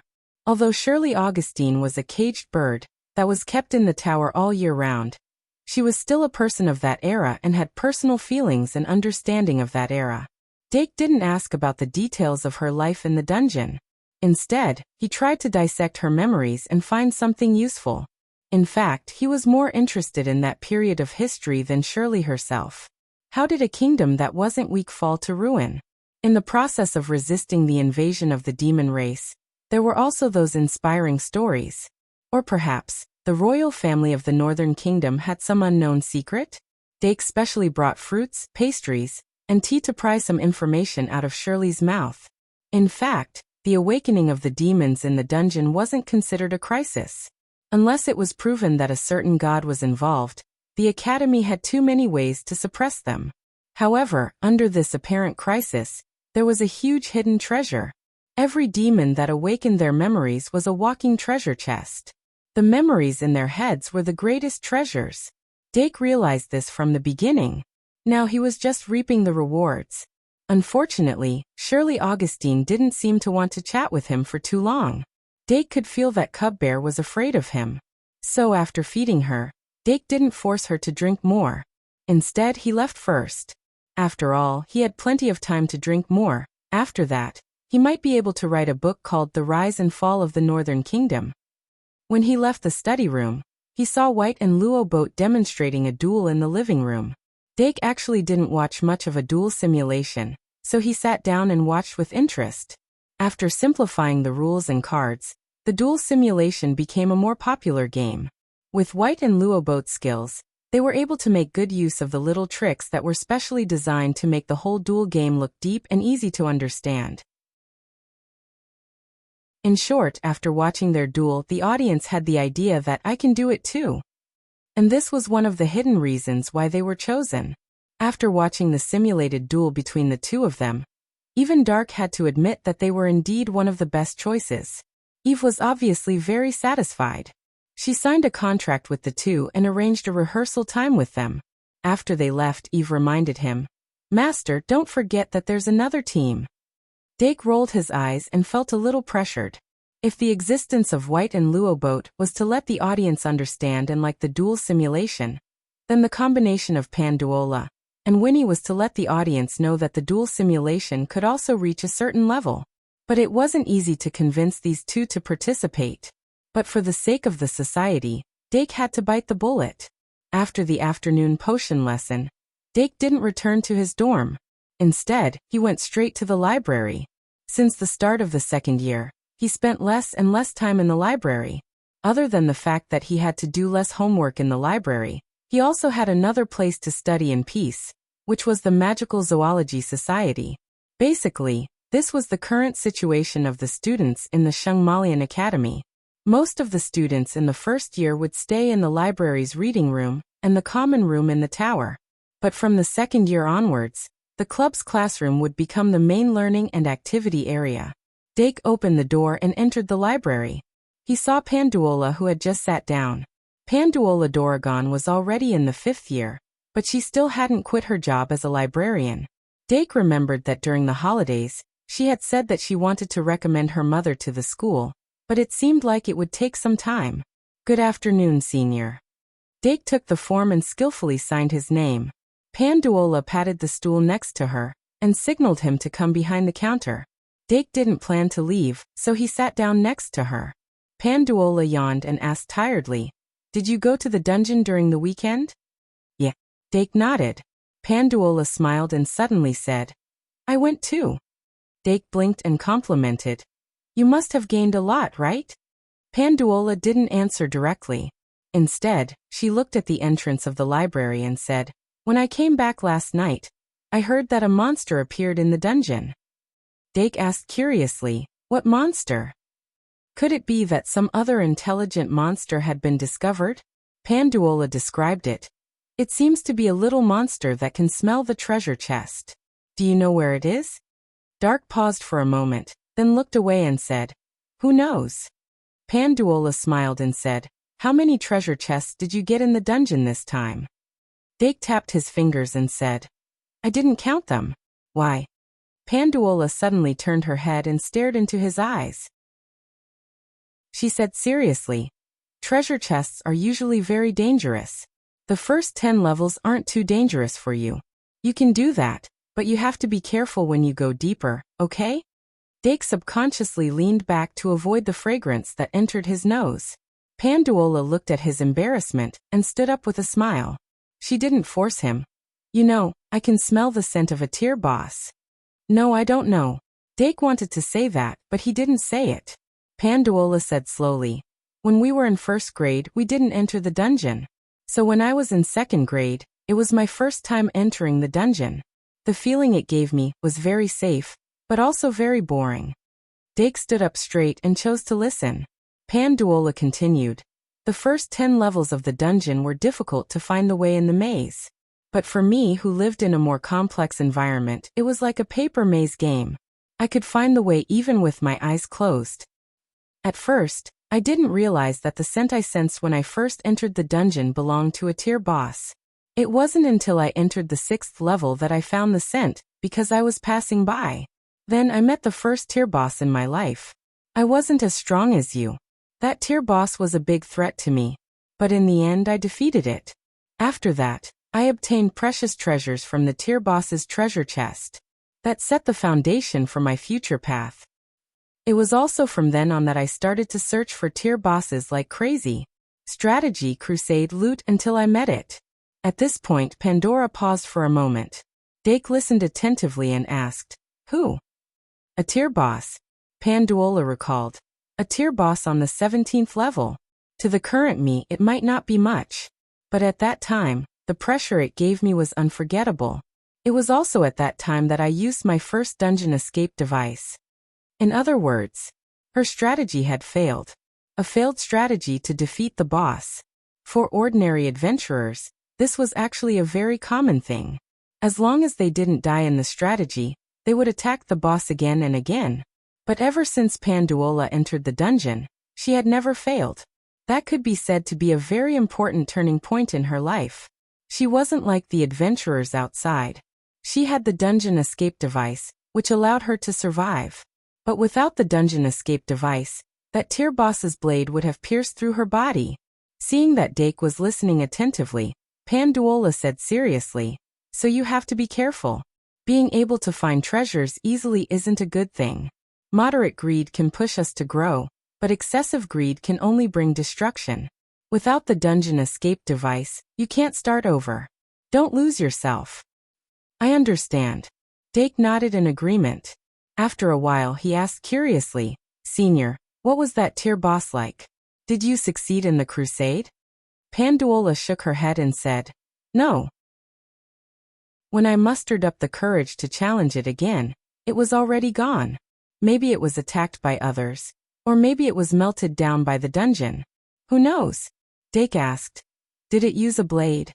Panduola nodded. "Yes, it used a broadsword. Yesterday, I didn't feel well after the second injection. I forced myself to attend the engagement party and didn't dare to stay up late. Today, I had to wake up early to send someone off, so I didn't finish writing until now. As for today's update, I'll try to finish it before 6 a.m. Even so, it's still 10,000 words, 5 chapters. 227/233. Chapter 594. A Broadsword. Dake's eyes flashed as he immediately thought of the humanoid monster he encountered in the underground city. That humanoid monster appeared in the 6th room when they were fighting the boss, just before the Orc Blade Master appeared. It wore a bamboo hat and was dressed in black, with a broadsword hanging diagonally on its back. Its appearance was very imposing, and its every move was full of rationality. The lion beast had gone through a tough battle before he managed to kill it with the sure-kill skill of the Holy Sword. Thinking of this, Dake suddenly frowned and had doubts again. When the lion beast killed the humanoid monster, Dake found that the corpse was very strange. There were no muscles, blood vessels, or bones in its body, only a black substance that filled the insides. Before he could take a closer look, the humanoid monster's corpse suddenly shriveled up, leaving only a puddle of foul black liquid. Even among the strange monsters in the underground city, this kind of phenomenon after death was unusual. But when the corpse dissolved, the Orc Blade Master suddenly appeared, causing Dake's train of thought to be interrupted, and he temporarily put this matter to the back of his mind. Now that he thought about it, and connected it to the monsters in the underground city that gave birth to consciousness and recovered his memory. Remember the website, VIP, can't you? Dake suddenly had some ideas. What did you think of? Panduola suddenly asked. Dake thought for a while, and described the humanoid monster's image. But when he said that, Panduola frowned and said hesitantly, "It's very similar." Dake's eyes flashed and said, "If I meet it again, I'll pay more attention." Panduola shook her head and said, "There's no need. But if it's really the same monster, it must have the ability to leave the boss room, and it's not that easy to meet it." "That's true." Dake did not continue.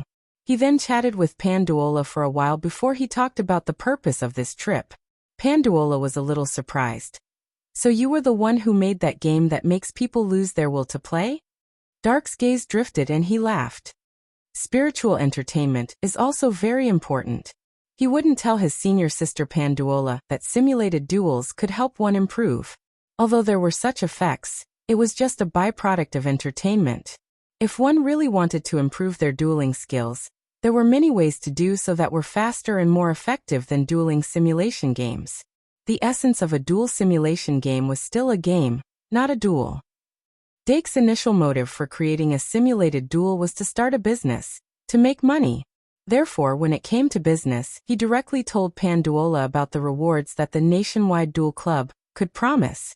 Then he asked Panduola to consider it himself. However, after Senior Panduola heard this, she was clearly moved. But it was different from what Dake had imagined. The reason for Panduola's interest had nothing to do with the reward. After thinking for a while, she said, "Is Claire Kate also a member of your society?" Dake nodded and said, "Yes, she is currently the biggest person in charge of the Nationwide Duel Club."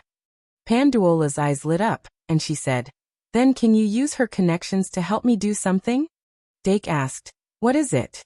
Panduola said, "Actually, my mother ran into trouble in the process of applying for a position as a professor in the academy. She needs a guarantor.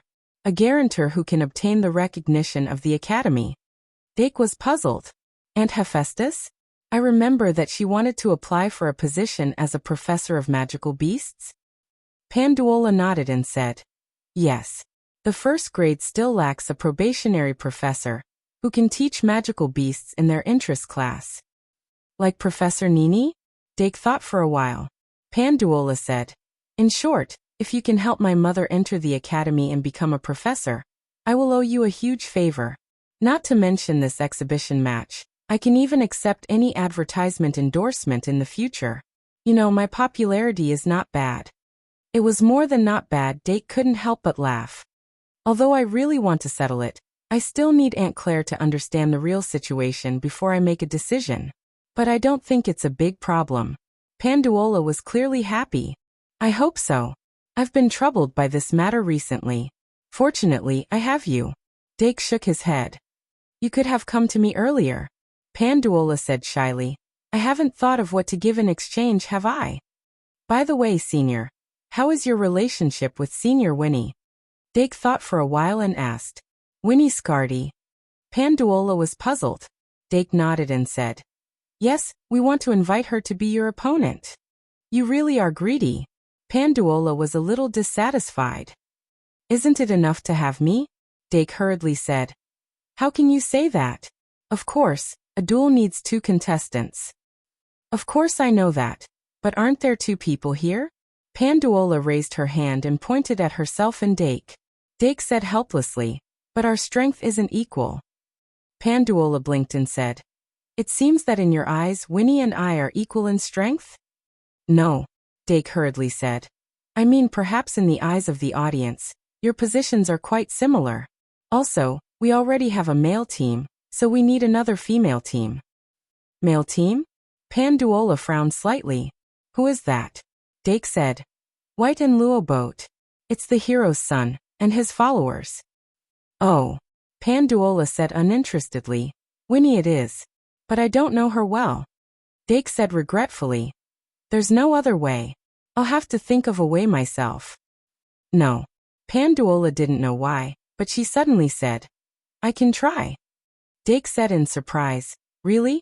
Pandora said sternly. After all, my deal with you isn't equal. I have to pay a little more. Dake said. Don't be so serious. Panduola shook her head and said. Didn't you just learn alchemy? This is an equivalent exchange. Dake knew that he couldn't refuse, so he could only enjoy it. The conversation between the two went very smoothly, and they agreed to meet on Wednesday afternoon at the Magical Animal Society for the final discussion. Dake hurriedly went to Claire's dormitory again. This time he was lucky. Claire was reading on the balcony. He told her a little about Panduola's mother, Hephaestus Doragon's job search. Claire pondered for a moment before agreeing.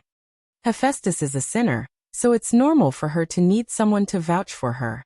Leave it to me, Claire said. Then there's no problem. Dake couldn't help but heave a sigh of relief. He actually didn't like this kind of thing. But there were some things that he had to do even if he didn't like it. Fortunately, the outcome pointed to the ideal situation. However, before the meeting on Wednesday, nothing had been decided yet. As the middleman, his main job was to bring people from both sides together. He wouldn't participate in the specific discussions when the time came. I hope everything goes well, Dake said. It will. Claire sat up from the recliner and walked to the bedroom. Dake asked, Are you going out? Claire smiled and said, Didn't you agree to meet Shi-Erfu at night? It just so happens that I have something to talk to her about. She's also in charge of Hephaestus's inauguration, right? Dake thought for a moment and said, That's true. Claire gestured and entered the bedroom. When she came out again, she had already changed into her traveling clothes. The two walked out of the teacher's dormitory and went to the cafeteria to have dinner. Then, they went to the castle's window to enjoy the breeze before going to the Magical Zoology Society's classroom. 3 minutes later, Professor Shi-Erfu arrived as if he could predict the future. Claire, you're here too? Professor Shi-Erfu was slightly surprised. Claire smiled and said, Yes, Professor. There are some things to discuss. Good. Professor Shi-Erfu smiled and said, I also have something to discuss with you. Claire guessed, Is it about the monsters? Professor Shi-Erfu smiled calmly and said, You already know? Claire pointed behind her and smiled. Little Bear is hiding behind the door and eavesdropping. I haven't had the time to take a look yet. Professor Sylph looked over and said, It's not a big deal, but it's not a small one either. But we can't just leave it be. It might still be in the early stages, but if we leave it to ferment, the chances of accidents will increase infinitely. We need to organize an exploration team as soon as possible to find out the truth. There might really be unexpected variables happening in the underground city. Claire went straight to the heart of the matter. Who will lead the team? Even if they were good at fighting, they were divided into those who were active and those who were not.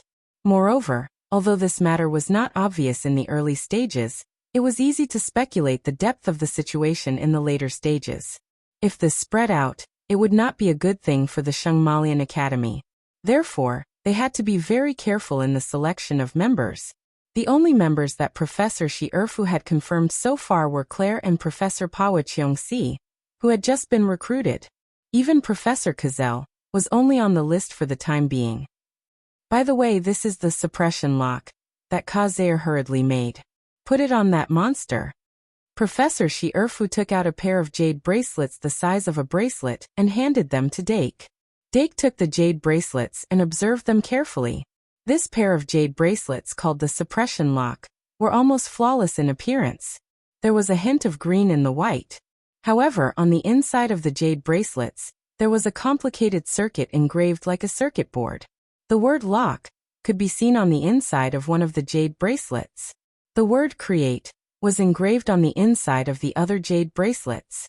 Lock is the binding device and create is the key. Professor Shi Erfu explained, after putting it on, you only need to inject magic power into it, and it will become a brand that will adhere to the skin. As long as the person wearing the key has more magic power than the person wearing the binding device, it will be able to suppress the monster in all aspects. Day quickly understood how to use the suppression lock. Under Professor Shi Erfu's instructions, he walked to the study room. As soon as he opened the door of the study room, he found 4 people and a bear hiding inside. Katrina, Brittany, Deanna, Luosi, and Cub were all hiding inside to eavesdrop. Deanna took a step back and hid her hands behind her back. She bent down to look at the jade bracelets in Dake's hands and asked curiously, "What is this?" "Suppression lock. Didn't you hear it?" Dake said as he grabbed the back of Baby Bear's neck with one hand and sat down on the sofa. Even though Cub Bear was struggling, he was still pinned down by Dark on his thigh. Then, it grabbed the little bear cub's left arm and put the jade bracelet with the lock engraved on it. It was visible to the naked eye that it was loosening. "Is it too big?" Dake had no choice but to take out the jade bracelet and stare at Baby Bear's neck. Woo! Little bear cub immediately sensed something and tried to run away. However, when Dake lifted it up, its 4 limbs were suspended in the air, and it could only flail about in the air like a dog paddle. No matter how strong it was, it couldn't run without its feet touching the ground. Dake squinted his eyes and grinned. He grabbed Dake's head and rubbed it flat, as expected of the parasitic shell of a parasite. It was just like a teddy bear that could be kneaded and flattened at will. Dake quickly put the jade bracelet on Baby Bear's neck. Although the jade bracelet was a little subtle because it didn't have a fitting device, its suppression effect was real. Dake put the other jade bracelet on his left wrist and injected magic into them. The 2 jade bracelets melted into his skin one after another, leaving only 2 faint stripes. Dake immediately sensed that there was an invisible line between him and Baby Bear. Through this line, he could clearly sense the flow of magic in Baby Bear's body and its location. Then he only needed to inject magic into the stripes on his wrist to suppress the flow of magic. He could even make the stripes produce a binding force and physically shrink it. This set of magic tools that Ka Zayer's classroom rushed out at the last minute was indeed quite useful. Dake raised his hand and did a small experiment. The next moment, Baby Bear's neck suddenly tightened, and the flow of magic in its body was instantly cut off. The whole bear was like a frosted eggplant. The effect is not bad. Dake removed the suppression and couldn't help but smile. With the suppression lock, he could finally raise monsters in the club classroom without worry. But Baby Bear, whose limbs were dangling, couldn't smile no matter what. Living room. After Dake left, Professor Shi Erfu and Claire looked up at the sky at the same time. Then from the ceiling, a human head popped out.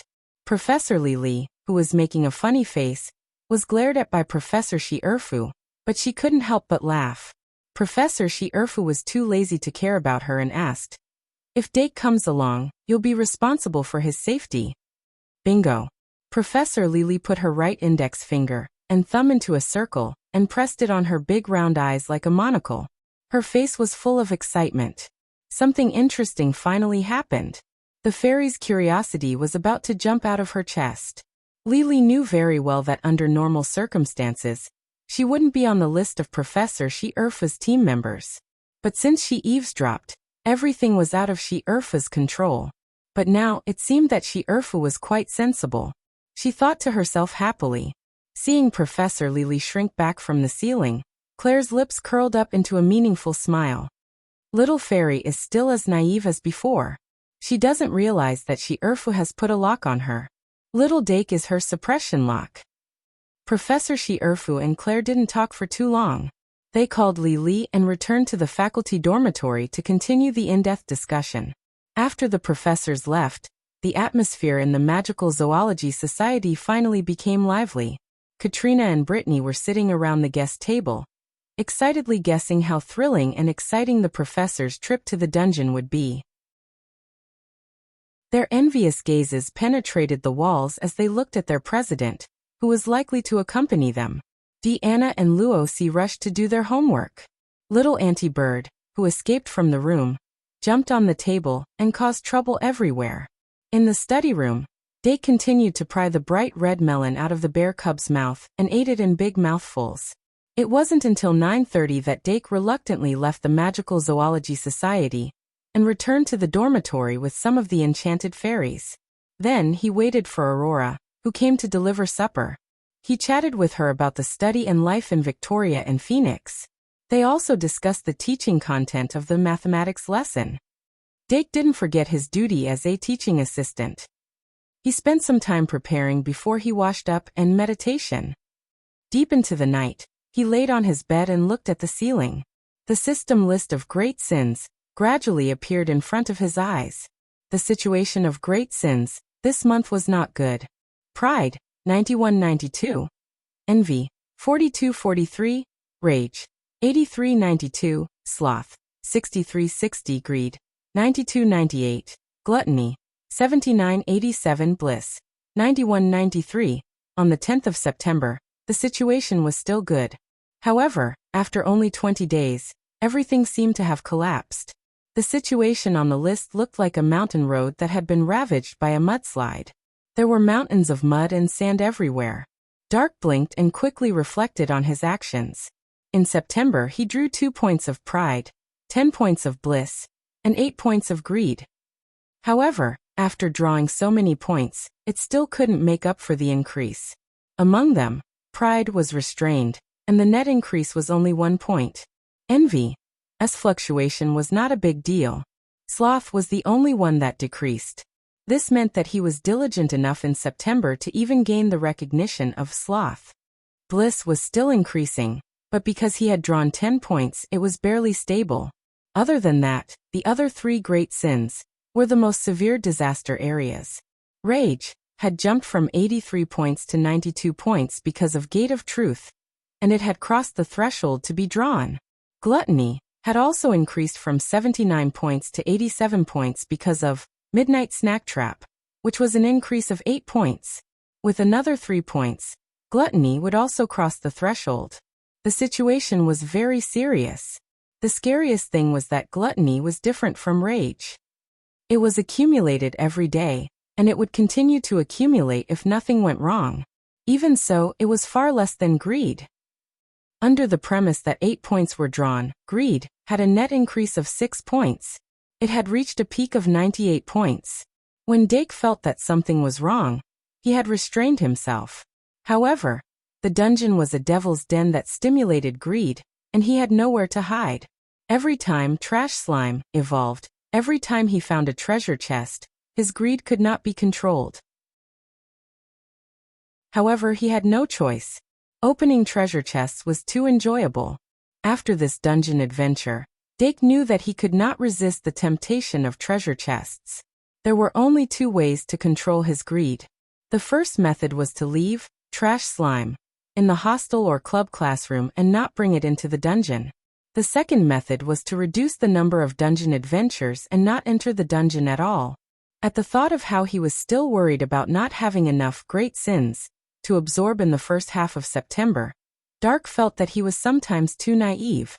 He calculated the remaining reserves of great sins. Pride, 2 greed, 5 bliss, 7 the remaining amount was still acceptable. Currently the great sins with more than 90 points that could be absorbed were pride, 2 rage, 2 greed, 8 bliss, 3 he had a total of 15 points. This was all that could be drawn in a month before the underworld spiritual spell reached the beginner level. Even if the underworld spiritual spell reached the beginner level, there would only be an additional 5 points.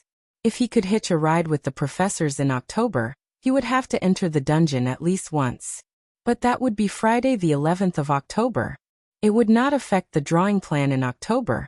Dake glanced at Gluttony and thought that he had potential. I'll draw as many points as I can. The silver cup on the 4th is also a hurdle. Bitter treasure bitter. The next day, Dake threw the Year 1 students into the mathematics ocean for 1.5 hours before completing the history of magic and magical beasts classes. Professor Ryan Hicks had written about many heroes who had appeared in history in the history of magic. Professor Nini used a unique teaching method. She let the students talk about the dangerous magical beasts that they encountered in the dungeon. Then, she selected students to answer the questions about how to deal with the magical beasts. After the questions and answers, the magical beasts class came to an end. Even the students were not satisfied yet. After the magical beasts class, Dake was finally free to create the dungeon storage box I. Though the dungeon storage box I was categorized as an item card, it was more like a curse. As it was only a level 1 storage box, the difficulty of creating it was not high. Otherwise, it would not have been given as a Year 2 newbie mission. Dake spent 2 hours researching and finally completed the creation before dinner. As the dungeon storage box could only be opened in the Shung Malian College dungeon, it could not be verified. He could only bring the dungeon storage box to the mission hall and let the staff decide. Luckily, he completed the safety first mission and received the mission reward, the dungeon escape device. I finally have my own dungeon escape device! ! Dake was in a good mood. He did not go to the club classroom. Instead, he returned to the dormitory after dinner. The treasures he obtained from the dungeon were piled up in the dormitory, especially the Blood Sacred Sword and Emerald Sacred Sword. They seemed to be shouting for him to deal with them quickly. It was a pity that he was tied up with mundane matters and did not have time to deal with them.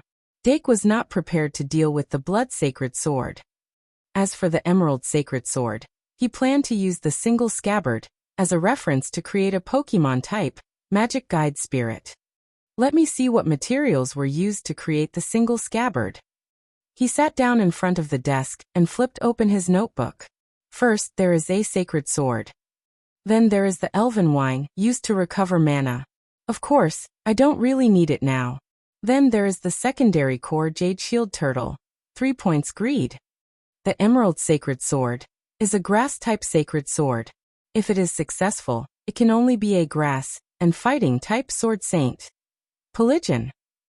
Picture, Polygon's race value in the Pokemon game is as high as 580. It is even higher than Fire-Breathing Dragon and other Pokemon.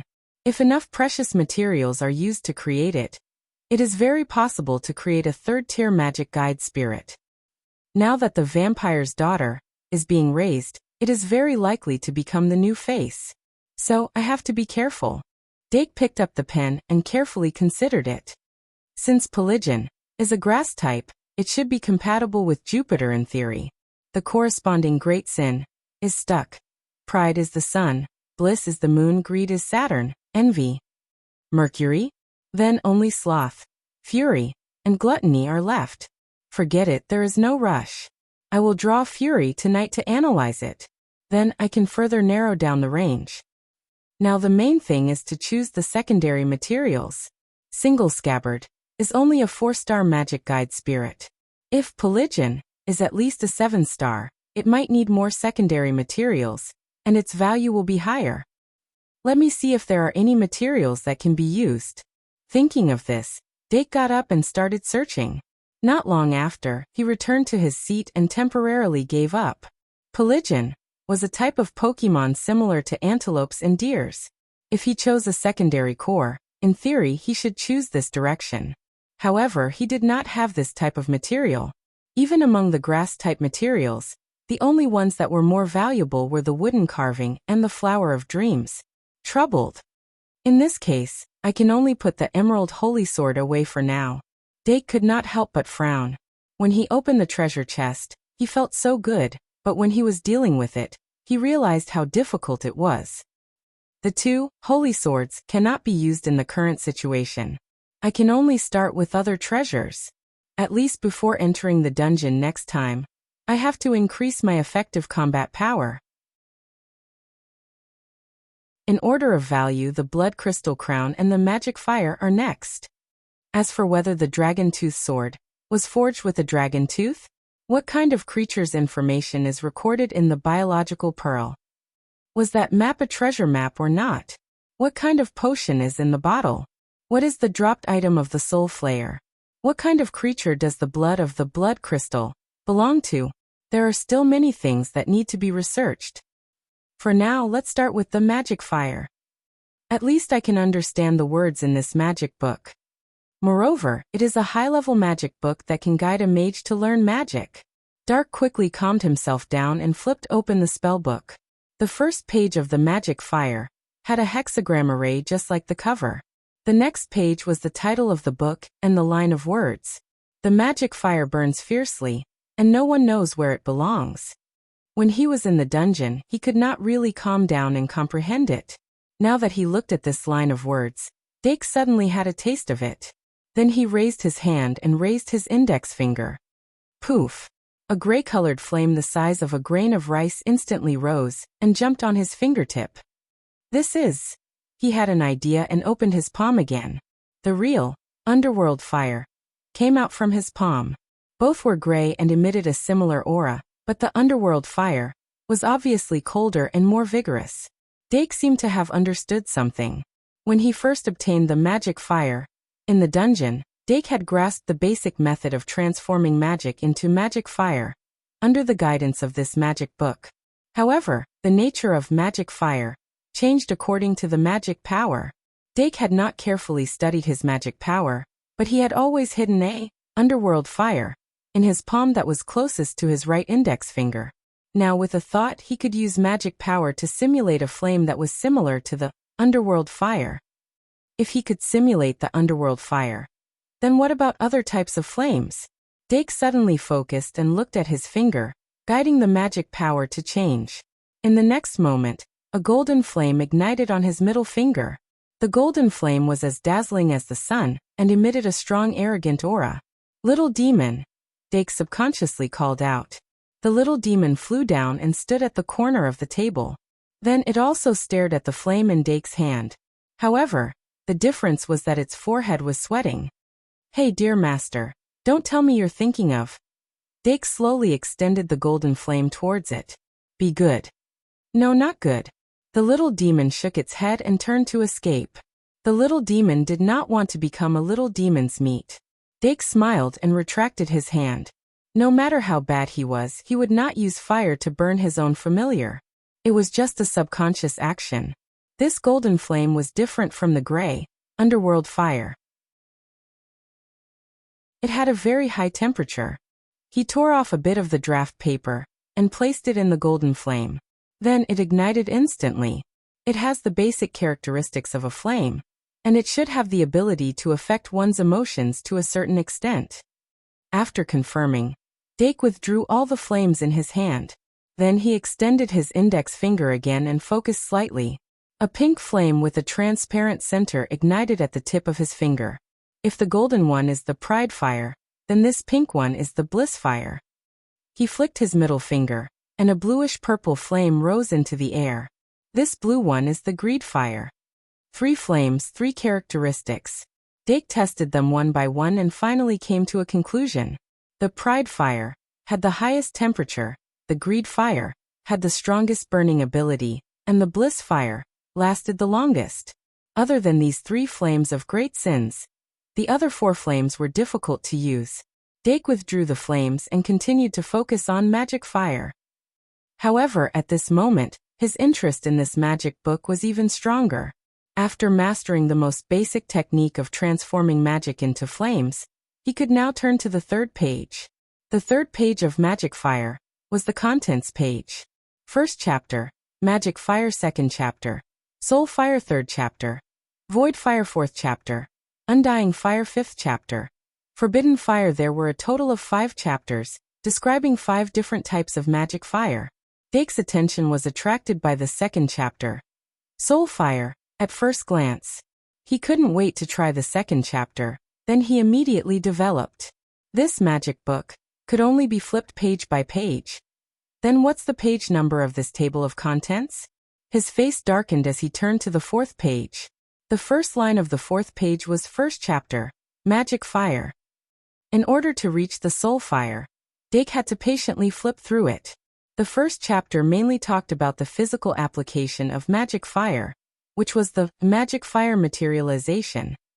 It compressed and condensed the magic fire into a solid form, which could then be turned into a sword, spear, halberd, or any kind of weapon. It could also be condensed into armor, shields, and other defensive equipment. Although he had some understanding of this part, it was still not as good as the Soul Fire. However, when he couldn't wait to turn to the second chapter, he found that he couldn't turn it. Obviously, before completely mastering the first chapter, unless he cracked it by force, he couldn't see the contents of the second chapter. Soul Fire. Dake could only suppress his impatience and patiently flip to the first chapter. Originally, to him, this demon fire was a pleasant surprise. Now it was just a pleasant surprise within a pleasant surprise. Once he learned the usage of the Soul Fire, his research on spiritual power would definitely reach a new level, and he would be able to draw out spiritual power and trigger fetters at will. It wouldn't be like now, where he had to use the Triflower spell to cast the Spirit Furnace and trigger fetters. No rush, no rush. Don't be too greedy.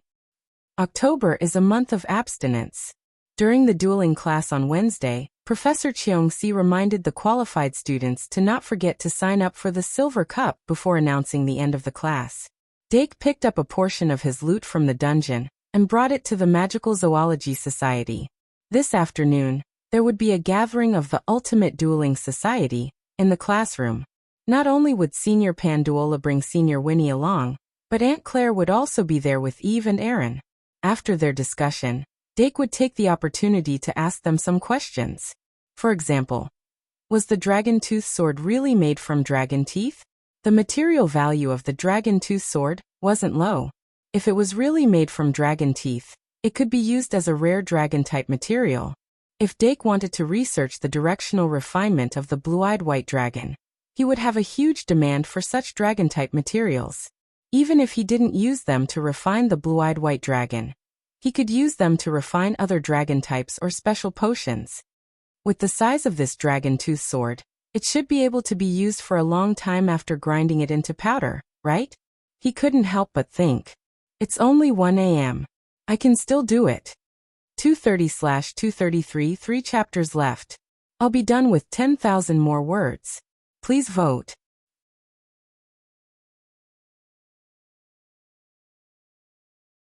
Chapter 595. At the bottom of the spiral clock tower, Winnie Scaldi and Panduola Doragon walk side by side. Is it on the 10th floor? Winnie raised her head slightly and looked at the spiral clock tower. She frowned slightly. Can't we find a classroom near the library? You can complain loudly during the discussion, Panduola said casually and climbed the stairs first. Although she was not familiar with Winnie, they were both girls from the magic school and were in the same club. Although Panduola was only a member in name, she was still a member of the literature club. Therefore, it was easy for her to find Winnie. She didn't even have to say much to get Winnie's approval. As for why, it was probably because Winnie wanted to take the opportunity to compete with her. This was the first time for both sides to play a duel game. Whether it was the mastery of the rules or the understanding of the cards, they had to start from the same starting point. There was no difference in experience. It was a competition of IQ. Remember, https://mvip can't you? VIP. There were not many opportunities like this. Although Winnie's temperament was mild, she would fight when it was necessary. Otherwise, she would not have represented the magic school in the school championship. As the first seat of the magic school, she had always regarded Panduola as her target and opponent. It was just that it was rare for her to have a face-to-face confrontation. Although this duel game was only an exhibition match, it was because it was an exhibition match that she could give it her all. Therefore, She closed the book in her hand and followed Panduola's footsteps. But these 10 stairs were really deadly. When Winnie and Panduola reached the 10th floor of the spiral clock tower, Claire and Eve were already having afternoon tea in the club classroom. Compared to White and Luoboat, they obviously valued the strong duo of Winnie and Panduola more. Although White had the identity of Hero's son, his popularity had been dwindling for a year, and his condition was not particularly good. Panduola and Winnie were the most popular celebrity duelists. Any one of them would cause cheers, not to mention the duel between the two of them. Claire could already imagine the enthusiasm of the opening ceremony of the Silver Cup. After White and Luoboat successfully warmed up the battle simulation, Panduola and Winnie's appearance on stage would definitely send the entire battle arena into a frenzy. When the time came, all the major media outlets would publish advertisements for the duel simulation game at the same time, letting the entire kingdom's citizens know about the existence of such a universal duel game. When material conditions become abundant, the barrenness of spiritual life will become apparent. Simulated duels would take advantage of this gap and occupy this huge market. Claire put down the teacup, turned her head slightly, and heard 2 people knocking on the door. Pitter-patter. The little devil beast flapped its wings and went to open the door. "Good afternoon, little demon beast." Panduola raised his hand and let the little devil beast rest on the back of his hand, poking its head. The little demonic beast narrowed its eyes, and a satisfied expression appeared on its face. But Winnie only glanced at it and then looked inside. The living room was separated by a wooden wall, and there were many small decorations, and the bonsai in the corner exuded a strange aura. There was an unfinished book on the sofa, and there was a silver tea set on the tea table used for guests. The Sage of Beasts, Claire, and the twins, whom she had never seen before, were sitting opposite each other. The 3 of them had already turned their attention to her. Winnie smiled at them, but she didn't jump over Panduola to greet them. The 2 closed the door and walked to the tea table, and then Panduola said, "Good afternoon, Aunt Claire and Eve. And Eve and Eileen, we just met over the weekend. I wanted to greet you, but the shop is too busy." Evelyn was cold, but Eve was more enthusiastic. "I wanted to greet you, but the shop is too busy. Seems like you all know each other." Winnie said, "I'm Winnie Scardy and I'm here by invitation." "Hello, Claire Kate." Claire reached out her hand to Winnie. Winnie shook her hand politely, and they were considered to have met each other. "Come sit down." Eve got up and pulled out chairs, and invited the 2 to sit down. In this way, everyone who was attending the meeting was present. Eve was about to get straight to the point, but Panduola asked, "Where's Dake? Is he not here?" "He's inside." Claire pointed at the reading room, in the club's classroom. Obviously, Dake Dimming was here again. Panduola nodded and sat down. Eve took a deep breath and said, "I believe the 2 of you are very clear that we will be holding a mock duel during the opening ceremony of the Silver Cup this Friday afternoon, and we will use this opportunity to promote the mock duel to the public. This mock duel was designed by young Master Dimming, and we, the People's Duel Club, and the Sheng Malian Academy worked together to develop a duel game for everyone. This is our promotional brochure." Then she pushed the 2 brochures to Panduola and Winnie. The 2 of them took the brochures and started reading. The brochures were very delicate, and it was obvious that a lot of effort was put into it. Panduola and Winnie both knew about the mock duel that had been popular in the academy for quite some time, but they didn't have much interest in it before, so they didn't know much about it. Now that they looked at the rules in the brochures, they were finally confident. "It's a very good design." Panduola closed the brochure after reading it and said, "I want to see the illustrations of the game cards." Eve took out another brochure and handed it over. "This is the first version of the cards. Because it's in the early testing stage, there aren't too many complicated types." Panduola nodded. "Since it's for the people, it can't be too complicated." Eve said, "Although that's the case, we will gradually go deeper according to the market's reaction, and add new cards to increase the game's strategy. Although it's definitely not at the level of a magic duel, we will try to add as much depth as possible." "Give me a copy of the illustration too," Winnie said. When the illustration was in her hands, Winnie also looked at it carefully. After about 10 minutes, the two put down the illustration almost at the same time. They looked at each other and noticed that they had the same thought in each other's eyes. It's too simple. The mock duel did have some gameplay, but the first version of the cards was very simple. If they didn't have all the cards in their hands, they might be able to build it. But if they could choose from the full set of cards, it wouldn't be difficult at all. If nothing unexpected happened, the two of them might even build a deck that was basically the same. In that case, the so-called duel would become a pure competition of luck. Although Panduola didn't care, Winnie obviously didn't want that. Are you all here? Just as the two were thinking about it, Dake finally walked out of the reading room. He came to the tea table, greeted the two seniors, sat down, and poured himself a cup of tea. After taking a sip of the tea, Dake asked, "How was the chat?" "It was all right," Panduola said casually. She actually wanted to fast forward to the reward segment and talk to Claire about Hephaestus' work. However, Winnie said, other than the deck construction and the duel method, everything else was all right. Panduola looked at her and didn't say a word. Claire was also smiling and didn't say much. Eve quickly said, "There are no requirements for the deck construction. We can provide all the cards in the illustration for you to choose. As for the duel method, it will naturally be an exciting exhibition match." As Eve spoke, she suddenly realized that Aaron tugged at her secretly. She paused and realized that Winnie had knitted her brows. It was apparent that Winnie wasn't interested in what she said. But what did he do to make her unhappy? Eve couldn't figure it out immediately.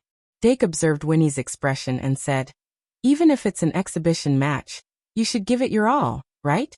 The outcome has nothing to do with whether it's exciting or not. As for the deck construction, I have a method here. See if it works." "What method?" Winnie asked. Dake smiled and said, "The HP of the simulated duel is 8,000 points. Each duelist can only carry 40 cards, and there can only be 3 cards of the same type in a deck. Why don't we provide 3 cards of all the cards on the spot and form a common card pool? Then both duelists will take turns to choose from the card pool and construct the deck on the spot. Then, they will use the deck for the duel. What do you think? Take turns to choose and construct the deck on the spot." Winnie couldn't help but ponder. Pandora's interest was suddenly piqued. "Sounds interesting." Winnie thought for a moment and said, "It's indeed a good method. I have no objections." "Then it's settled." Dake made the decision. Before Eve and Aaron could react, the exhibition match changed to a new format. Seeing that no one objected, Dake said, "Don't forget to inform White and Luo Boat. Let's talk about the reward. Senior Winnie, do you have any special requests?" Winnie smiled and shook her head. "No, I don't. But since it's an exhibition match, do we need to prepare formal attire?"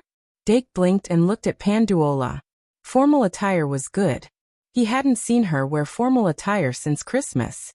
But he still rejected it. "Since it's an exhibition match, let's wear the school uniform. Students are our label, aren't they? So, Senior Panduola, what's your request?" "I've already told you my request," Panduola said calmly. Dake nodded and looked at Claire. Claire said, "Aaron, take out the letter of guarantee." "Okay." Aaron responded and immediately took out a file from her bag. She placed it on the table and pushed it to Panduola. Pandora's mind moved, and she immediately picked up the file and opened it. Inside was the letter of guarantee that Claire had signed for Hephaestus. Panduola was slightly moved, but she quickly calmed down. She put the letter of guarantee back into the file and asked, "Can I take it back?" "That won't do." Claire smiled. "This is just a copy. The original has been submitted. I think we'll be able to see Hephaestus in the academy soon." Panduola was pleasantly surprised. "Really?" Claire smiled and said, "It's because she meets the academy's requirements. Otherwise, she wouldn't be able to enter.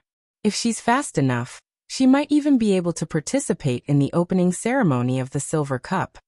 Winnie looked at Panduola's rare expression and finally understood why she agreed to the invitation for a mock duel. She originally thought that Panduola only agreed to the invitation because she had a good relationship with the young man opposite her. So there was another reason? But Hephaestus, is her relative? Isn't she an orphan? Winnie's inner cat quietly poked her head out. Both parties quickly signed the cooperation agreement. However, neither of them had the intention to leave immediately. It was a rare opportunity to have afternoon tea with this sage of beasts. Winnie and Panduola also wanted to study the mock duel and the card illustration handbook. Both parties did not want to lose because of their own reasons.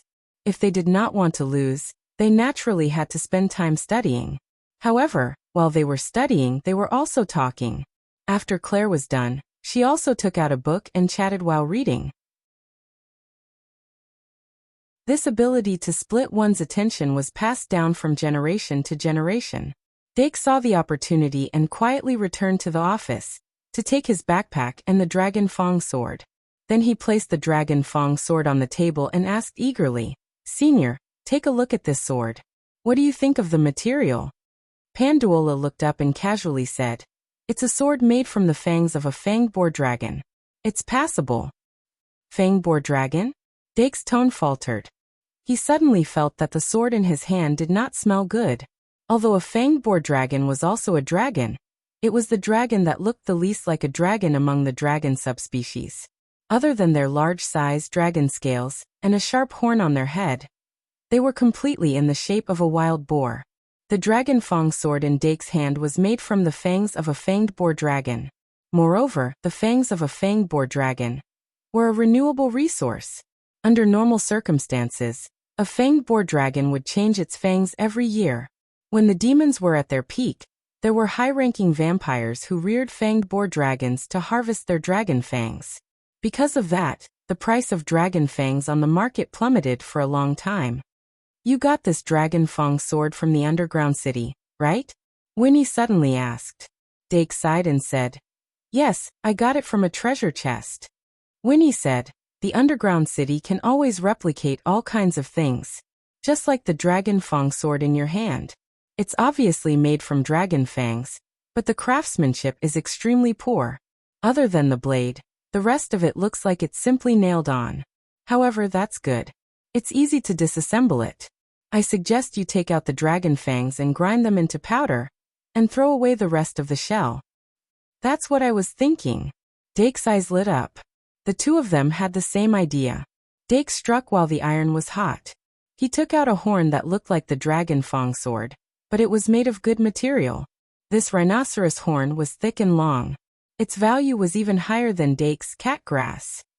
He asked, "What about this horn? Can the material be used?" Winnie looked at it carefully and said, "If I'm not wrong, this should be the horn of a roaring rhinoceros. The horn of a roaring rhinoceros is hollow. It can store echoes and release them instantly to deafen people. I suggest you refine it into an item card. You should be able to get an item card with the roaring surekill skill." Dake listened carefully and thought, "So it's a roaring rhinoceros? Then it shouldn't be very compatible with a single-horned rhinoceros. I thought I had a chance to refine one. Maybe refining it into an item card is a good choice." He suddenly said, "Wait." Then he ran into the office, took out his little notebook, and recorded down the rhinoceros horn's usage suggestions. Winnie looked at his goal of harvesting all the wool, and couldn't help but lift the notebook and chuckle.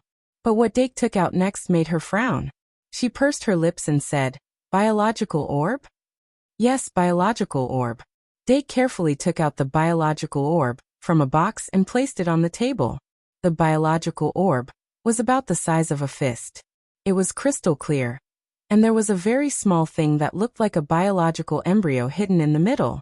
Winnie probably didn't expect him to take out such a rare item. She said with a surprised tone, "Did you get this from the dungeon? Didn't you second-year students enter the dungeon for the first time?" "I was lucky and found a few treasure chests." Dake looked at Panduola and asked, "Can you tell what kind of creature this biological orb contains?" Winnie said excitedly, "Let me see." She extended her hand and held the biological orb in front of her.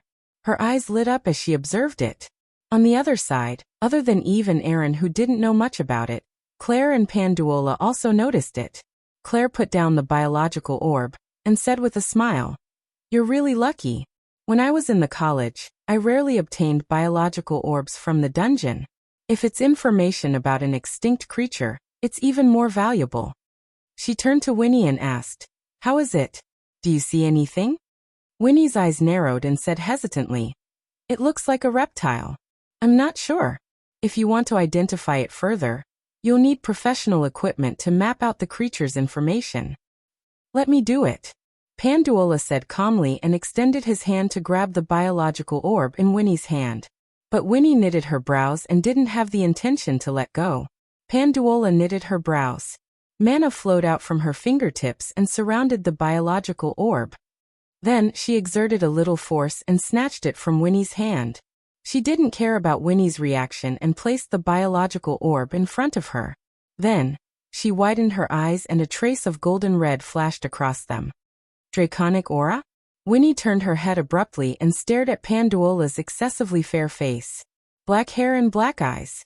Apart from a tiny dragon scale that looked more like an ornamental mole at the bottom of her eye, Panduola's appearance didn't have any characteristics related to dragons. Even though she had the title of Silver Dragoness, it was only a compliment to the deck she was used to using. Panduola had been hiding her mixed blood until now, but ever since she met Hephaestus, she didn't pay attention to it anymore. As the draconic aura flowed out, a dazzling golden red color gradually emerged in her eyes. She looked at the biological orb more attentively. True dragon's eye? Dake looked at it attentively, but his gaze was all on Panduola's eyes and not the biological orb. Claire wasn't surprised at all and was still relaxed. Under the gaze of True Dragon's eye, the biological orb slowly changed. A layer of shadow suddenly appeared outside the substance that looked like a biological embryo. The layer of shadow slowly expanded under the golden red light and gradually exceeded the size of the biological orb. A clear outline appeared. When Panduola stopped gazing, it already had the appearance of a living creature. Panduola placed the biological orb on the table, and the clear and distinct shadow of a living creature even started to walk on the spot with its 4 limbs. Looking at Dake's surprised expression, Panduola raised her eyebrows and said, "If you have such questions in the future, just look for me directly." Is this the beauty of being a student? Claire's gaze inadvertently turned to the faces of the 3 people, but the melancholy of memories appeared in her heart. Dake came back to his senses and quickly focused on the biological orb. The shadow on the orb looked like a reptile, like an ancient dinosaur, but it had a pair of bat wings on its back. From the top of its head to its tail, there were gem-like tissues along its spine. However, since the shadow didn't have any color, it was impossible to identify the color of these gemstones. From the looks of it, the information recorded in the biological orb should belong to a pterodactyl. Is it a type of flying dragon? However, Winnie Scardy spoke up. Panduola didn't object. It should be. Maybe it's a type of gem dragon. Gem dragon was a type of dragon that didn't have horns on its head, but had flat and round gemstones. Their love for gemstones was different from other dragon species. They didn't collect them for collection, but for food. Gem dragon fed on gemstones and other minerals, and it could absorb magic from the minerals to become harder and stronger. The few of them gathered together and explained the characteristics of this ancient flying dragon in a few words. Dake listened carefully with a learning attitude for a long time, but in the end he only came up with 4 words. Fossil pterodactyl. Rock type, flying type, and a dragon subspecies. He immediately thought of the fossil pterodactyl. Although the fossil pterodactyl didn't have any gemstones on its back, its overall shape was very similar. If he could extract the information from the biological orb, he might be able to refine a similar magic guide fairy. Coincidentally, he still had the dragon tooth sword. Although it was the tooth of a fang-boar dragon, it was still a dragon, wasn't it? However, this bit of dragon tooth could only be used as an auxiliary material. If he wanted to use the information in the biological orb to reconstruct an ancient flying dragon, he would need a lot of knowledge and resources. He needed to learn more knowledge, especially the method to refine a magic guide fairy. Only by mastering this knowledge could he develop the formula to refine a magic guide. After Dake finished taking notes, Panduola returned the biological orb to him. He carefully put the biological orb into a box as if he was protecting a fossil pterodactyl egg. Panduola said in a calm tone, "Is there anything else you want to ask?" Dake quickly took out a bottle of potion and asked, "What kind of potion is this?" The potion bottle was only as long as a finger, and the liquid inside was clear and transparent. Other than being slightly sticky, it looked like ordinary water. However, Panduola casually glanced at this potion and said, "Holy water of fortune, a type of holy water with weak healing properties." Holy water? Dake's eyes lit up. However, Panduola quickly said, "I heard that a long time ago, the Holy Church distributed this holy water of fortune to the outside world, claiming that it was a gift from God." Dake's face darkened, and he immediately understood what she meant. This holy water of fortune was probably not just a product of healing potion mixed with water. However, he quickly frowned and said, "But this potion's value is not low under the eye of truth's evaluation."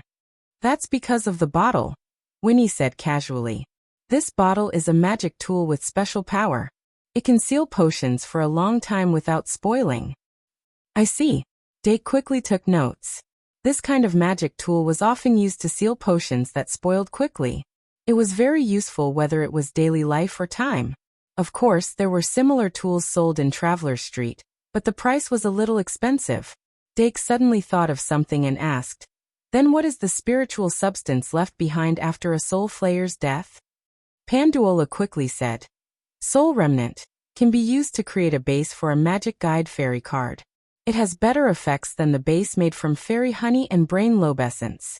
If you want to refine a third-tier magic guide fairy, you can consider using it to create a life base." Dake nodded and immediately took notes. After that, he took out a blood-red crystal from his bag, wanting to ask what kind of creature's blood crystal this blood crystal belonged to. However, just as he took it out, Panduola said, "The blood crystal of a blood demon. If refined further, it can be used to supplement the blood essence stone that Victoria is wearing."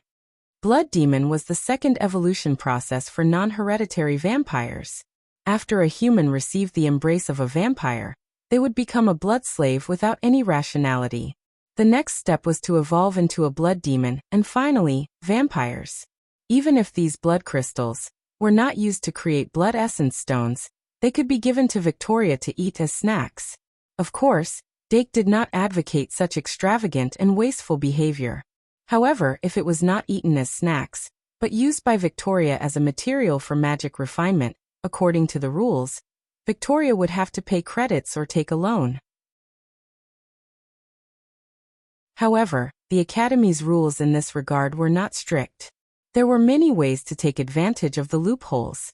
The most commonly used method was to give it as a gift. It was usually a birthday gift or a holiday gift. Of course, it was fine even if they did not abide by the rules. No professor would be bored enough to pursue such matters. Let's treat it as a Halloween gift. If the sacred sword of blood isn't exchanged before Halloween, we'll put it in the gift box. Dake made the decision and took out a bronze mirror from his bag. There were too many unknown items among the treasures obtained from the dungeon. For example, the bronze mirror did not have any reaction even if mana was injected into it. However, in the eyes of the Door of Truth, it was more valuable than the kitty grass, just like the rhino horn. When he took out the bronze mirror, Claire, Panduola, and Winnie were moved. Dake could not help but sigh at the huge gap between him and them. However, because of the gap, he had the motivation to catch up. He placed the bronze mirror in the middle and asked, "Do you see anything?" But this time, Panduola and Winnie only stared at the mirror and pondered. After a moment, seeing that the two did not react, Claire took the mirror and said, "If I'm not wrong, this should be a replica of the mirror of Medusa's gaze." Winnie said, "So it's a replica? No wonder it doesn't have the aura that matches the legends." Panduola said, "I can see it, but I don't know how to activate it."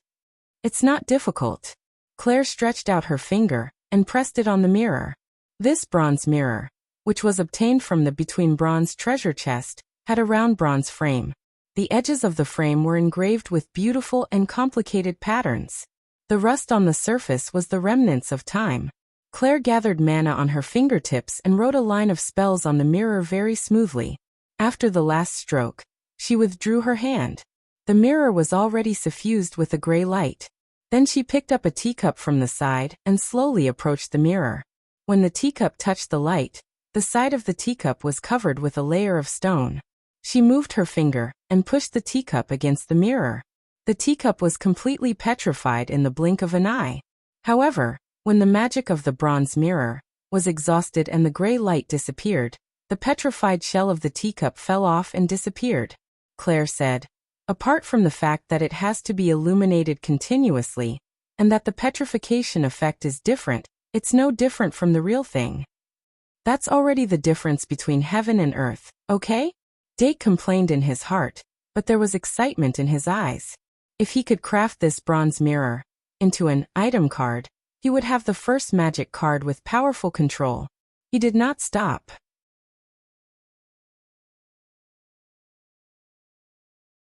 However, the wood carving was only 20 centimeters tall. It was a sculpture of a human sitting cross-legged. The details were not detailed, and were far from the Sphinx. Its value was only between the wormwood and the catgrass. It was on the same level as the bottle that contained the blessing water, the blood crystal, and the soul remnant of the soul sucker. After Panduola and Winnie examined it for a while, they confirmed its use. This was the original embryo of a substitute puppet. It could be used to make a magic item, substitute puppet. Seeing that Dake was slightly puzzled, Panduola patiently explained. Substitute puppet is a special item used for escape. It can take damage for the owner at a critical moment and automatically trigger the flash incantation at that moment to teleport the owner to a nearby location. However, substitute puppet is a one-time item. Hence, as enchanters, we are more willing to make it into an item card. She then took out a substitute puppet card from her card bag and waved it in front of Dark. "I also have a substitute puppet card here, but after using it once, the cooldown period is very long. If you want to learn how to make it, you can look for me." Okay. Dake put the wood carving into his bag as if it was a treasure. Although the wood carving was just an embryo, if it could be successfully made, it would undoubtedly be a life-saving treasure. Moreover, it would be a godly item in a magic item duel. It could help the main force of the magic item dodge a fatal blow. In his joy, Dake took out a clown mask from his bag. When Winnie saw the clown mask, she couldn't help but facepalm. "Junior Dimming, I want to know where you found so many strange items?" "Treasure chests from the dungeon," Dake said matter-of-factly. Panduola shrugged slightly. The news that there was a treasure chest maniac among the second-year students had already spread quietly. However, Winnie Scardy was indeed oblivious to the outside world and knew nothing about it. Fortunately, she was mentally prepared from the beginning. Otherwise, she would have been shocked. After all, even if she could easily find a boss, after killing a boss, she would only be able to find 1 or 2 treasure chests. She wouldn't be like Dake Dimming, who carried a sack and entered the dungeon. As she thought about it, the clown mask was in Winnie's hand. Winnie opened her Eye of Truth and carefully looked at it. Then she injected a bit of magic into the clown mask and put it on her face without any hesitation. The clown mask suddenly wriggled and tightly stuck to her face. Then, she could clearly feel the corner of her mouth being pulled open. Although she didn't want to, she was forced to let out a funny laugh.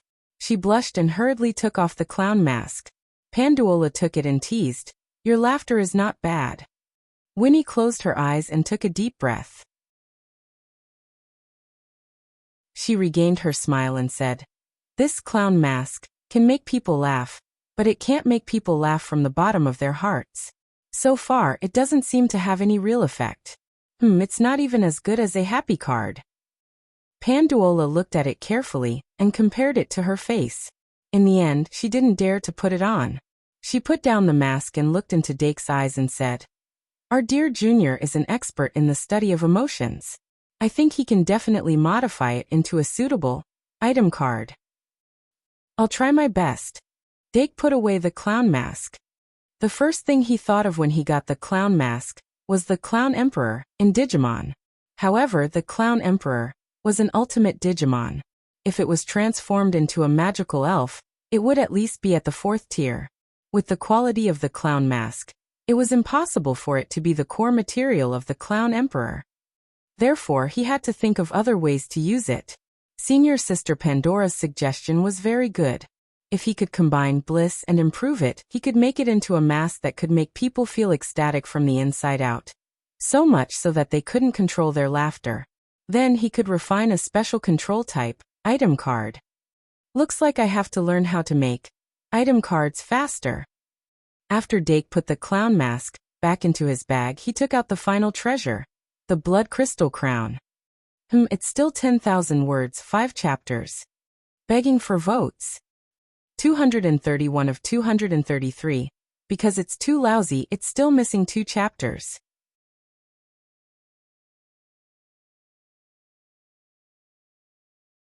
Chapter 596.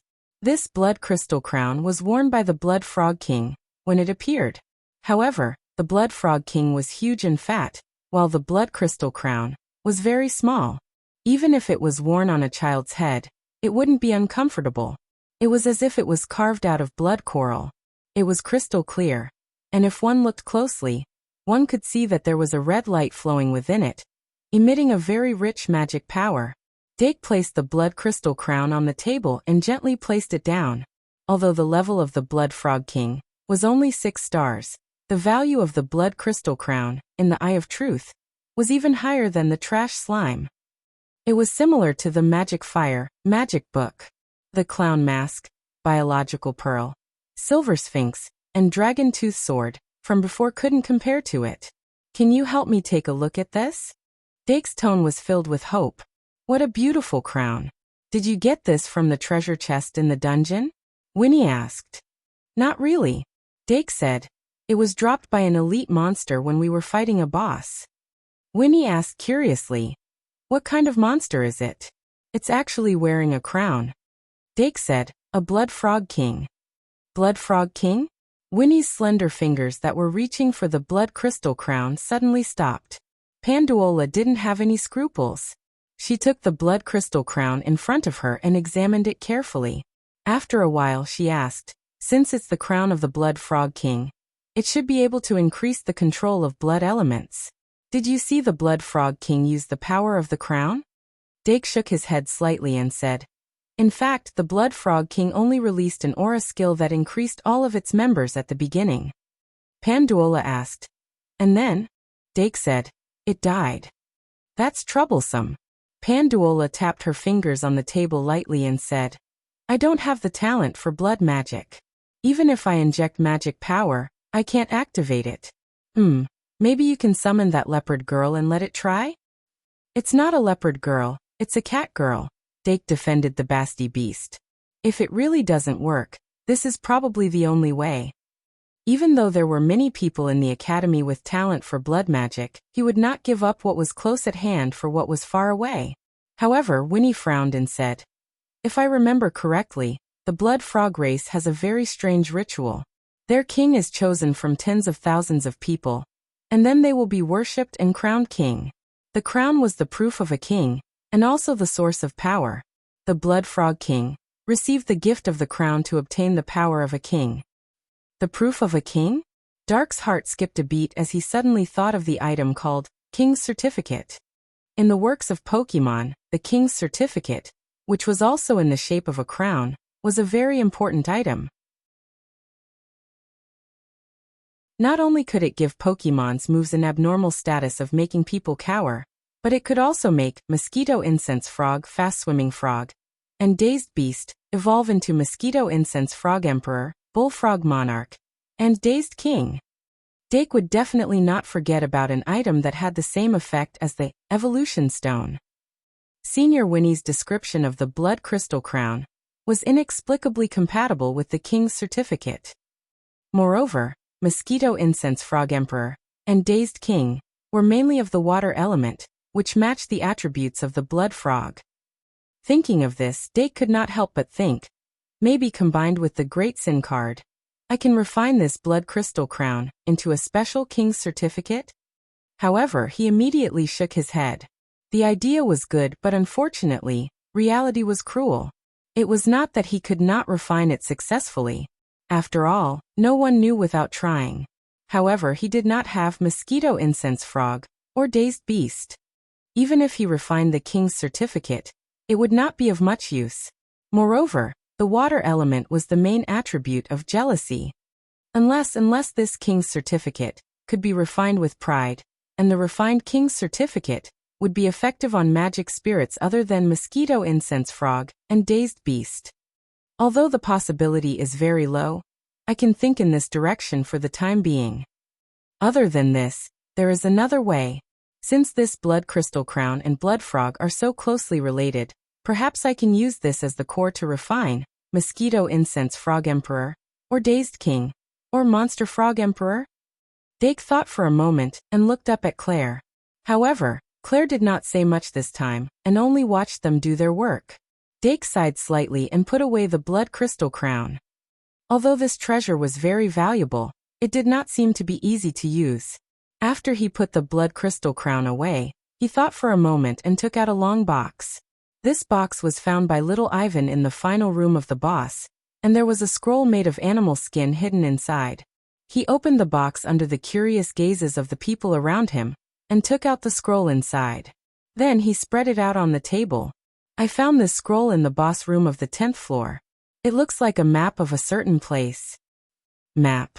Because Dake deliberately spread the scroll out, Winnie and Panduola could see it very clearly.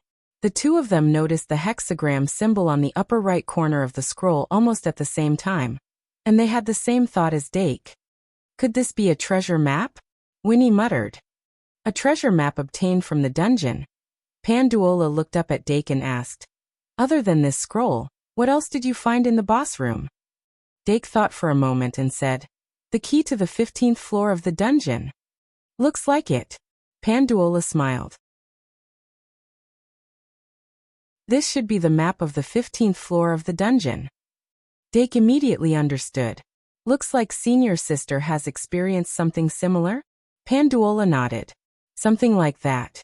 When you enter the 15th floor, take this treasure map and walk to the nearest location. It will lead you to the entrance of the hidden space. After that, it will be a treasure hunt. I've obtained a similar treasure map from a deeper floor before. Of course, the reward and the danger are usually proportional. Under normal circumstances, the hidden space of the dungeon was more dangerous than the original level. So if you want to hunt for treasure, you have to be prepared." "I will." Dake nodded. Hidden spaces were hard to come by. Although he had found many hidden rooms, he had only entered the hidden space once. That time it was the AI Ma that triggered the mechanism. If this treasure map could lead him to the hidden space of the 15th floor, it would be great. However, he probably would not have time to enter the dungeon again in the near future. This treasure map was temporarily sealed. After rolling up the treasure map and putting it back into the box, Dake thanked the two senior sisters and returned to the office, with his backpack and Dragon Fang sword. This afternoon's mission was successfully completed. Although there were still some questions left, it was much better than before when he couldn't figure out what was going on. If it were not for his lack of skills, he would have gone to the laboratory to make all kinds of item cards. But now Dake left the office and walked into Deanna's candy house naturally. When he came out of the candy house, he had already brought out a plate full of pastries and candies. Then it was afternoon tea time. When afternoon tea was over, it was almost 4 o'clock. Panduola and Winnie both took the card illustration handbook.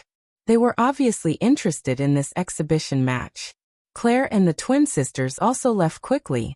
The Magical Animal Society was bustling again. The magic elves pattered out, and the members of the club who had been hiding in their rooms all this time also came out to take a breather. The Sage of Beasts and the two senior sisters were still very oppressive. Now that they had left, the society finally returned to normal.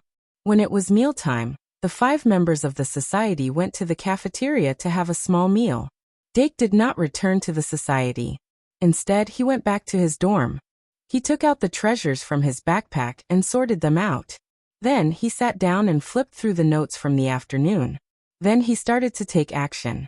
According to the recommendations, rhino horn, bronze mirror, wood carving, and clown mask were to be made into item cards. Other than wood carving, the other 3 treasures could be made using conventional methods. If he wanted to make wood carving into an item card for wooden puppet, he would have to consult with Panduola. Also, blood crystal was to be given to Victoria as a snack. Silver sphinx was still to be researched. Biological pearl was to be made into a magic elven card. However, he had not mastered the technique of extracting genetic information, and he had not mastered the technique of directional crafting, so he had to put it aside for the time being.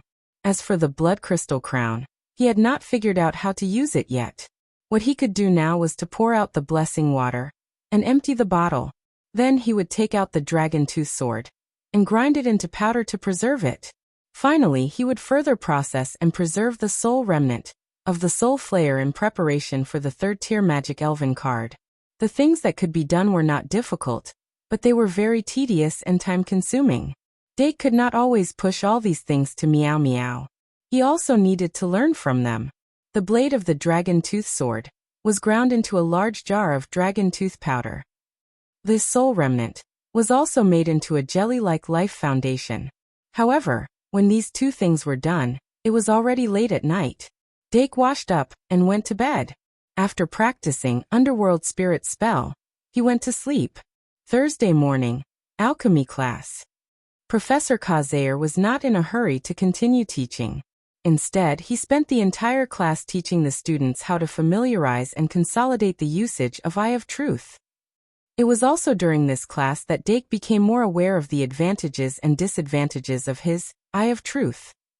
His Eye of Truth might be able to see more and deeper, but in some areas, it was still inferior to some Eye of Truth that had special characteristics. For example, Winnie's Eye of Truth had a natural advantage when it came to measuring ice attribute items. Tom Nixon's Eye of Truth was faster and more accurate when it came to measuring things related to the blood element. As the saying went, there were specializations in skills. After the alchemy class ended, Dake went straight to the library. Under the recommendation of Senior Panduola, he borrowed a book related to the creation of item cards. The 2nd year, Introduction to Magic, textbook also talked about the conventional method of creating item cards. However, the length of the textbook was limited, and Professor Kazair had not taught him this part yet. If he wanted to study independently, it was best to find a more specialized book. For example, the book in Dake's hand, 3,000 items, 8,000 training methods. If it wasn't for Senior Panduola's strong recommendation, Dake would not have wanted to borrow this book that was thicker than a brick. He always felt that after he finished reading this book, the semester would be over. However, it didn't take long for him to really enjoy it. Good heavens, someone actually compiled so many methods to refine tools. There were generally 2 ways to create item cards. One was to use magic to refine ready-made items into item cards. The other was to use raw materials to directly refine them, just like weapon forging. 3,000 items, 8,000 training methods only had 2 chapters. The first chapter talked about the ideas of these 2 conventional training methods. Among them, the first was the main content, and the second was just a brief introduction. As for the second chapter, it completely separated the various types of items in detail. Then each type corresponded to a training method, and all of them were methods to refine existing items. Just the table of contents alone had hundreds of pages. After Dake roughly looked through it, he felt that the 8,000 training methods was not empty talk. It was really terrifying.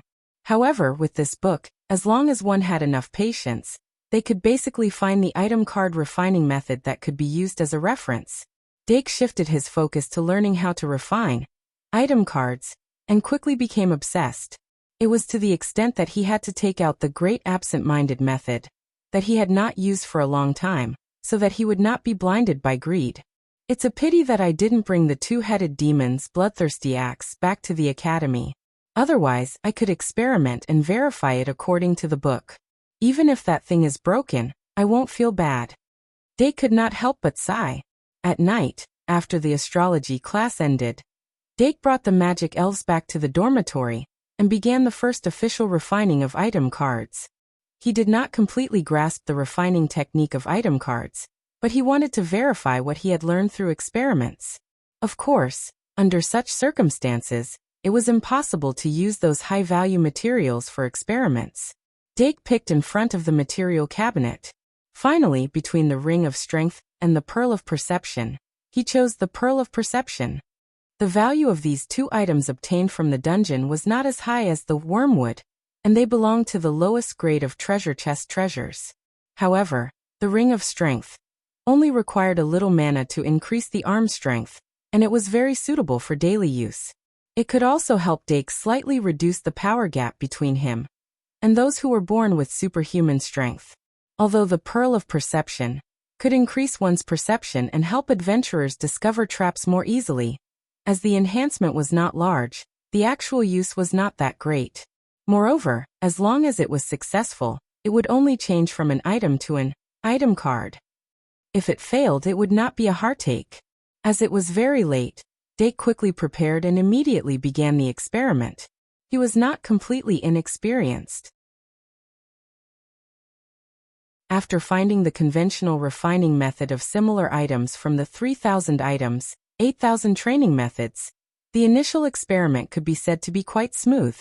The conventional method of refining an item into an item card was actually just a few steps. The first thing to do was to process the item that needed to be refined. Normally, the item would be soaked in the corresponding magic potion to try as much as possible to soften the item so that it would be easier to refine it. The softening here was of course not the conventional meaning of softening. It referred to the lowering of the item's authenticity from 100% to 999,999%, even if it was only 0.00001%. It would be considered as destroying the item's authenticity. Only by crossing this boundary would there be the possibility of refining the item into an item card. Therefore, the magic potion used was called the temporary reality reversal illusory potion. But the magicians were more used to calling it the softening potion. As the name implied, the softening potion was only temporary, and the magicians had to complete the refining of the item card within the time limit. The difficulty of refining would increase according to the duration of the softening potion, and because the corresponding softening potion for each item was different, the magicians had to be able to mix it on their own. Therefore, the refining threshold of the item card was not low. Without the 3,000 items, 8,000 training methods, Dake would need at least a week or two just to research and mix the softening potion of the perceptive orb. Fortunately, his luck was not bad. After the perceptive orb was soaked in the softening potion for about 5 minutes, there was a strange illusory feeling on the surface. Clearly, the orb did not have the slightest change with the naked eye, but it felt a little blurry. The feeling of being in between reality and illusion was very strange. After looking at it for a long time, it would make one's scalp numb. Dake quickly withdrew his gaze and began the next step. The second step of refining the item card was to adjust the surface of the blank magic card and make it compatible with the item that needed to be refined. This required the mixing of the pigment, which was the axis that was poured into the magic pen. Then the pigment was used to write the corresponding magic language on the blank magic card and change it. Although the magic language used here was not as strict as the requirements for refining the magic spell card, it still needed to be compiled according to the corresponding item or copied from a similar template. Of course, Dake copied a chapter from the 3,000 items, 8,000 training methods. After completing this step, the preparation work for refining the item card was considered done. After that, it would enter the normal process of making the magic card. That was to add various materials and potions one by one, carve the refining array, stack it up slowly, and finally draw and activate the number 4 refining array. The so-called number 4 refining array was the core refining array of the item card. It was called the Heimer refining array. Heimer was the great magician who created the next great era after the inventor of the number 3 refining array, Dalton. The Heimer refining array He invented could turn material objects into virtual objects and completely imprint them on the magic card. Then it would be projected according to the imprint. Because he was the first person in human history to use magical technology to break through the boundary between virtual and reality, he was called the father of virtual and reality in historical records. After half an hour, Dake finally succeeded in drawing and activating the number 4 refining array before the time limit of the perceptive orb softening was up. The last step was to put the perceptive orb and the corresponding auxiliary materials into the light array formed by the number 4 refining array. Under normal circumstances, the magician would add some auxiliary materials to enhance the function of the item. However, Dake did not need this, so he just put in the basic materials step by step. There were not many mistakes in the entire refining process, and the final result was barely satisfactory. In short, what he learned today was indeed verified. The magic card in his hand had a composition that was no different from the perceptive orb. It was just that the little spider bubble that was originally hidden in it had become a shadow attached to the orb. As for its effect, was it weaker than before, or was it stronger? He would have to summon it to test it out. After careful observation, Dake cast the usual summoning spell. In the name of Dake Dimming, I summon the magic card. As the summoning spell ended, a faint white light appeared on the magic card. The shadow of a transparent spider emerged from the card, holding a white orb in its arms. Card name, Spider Orb. Type, Item Card. Effect, Perceptive Sense +1 Killer Skill Spider Silk Sense. Spider Silk Sense.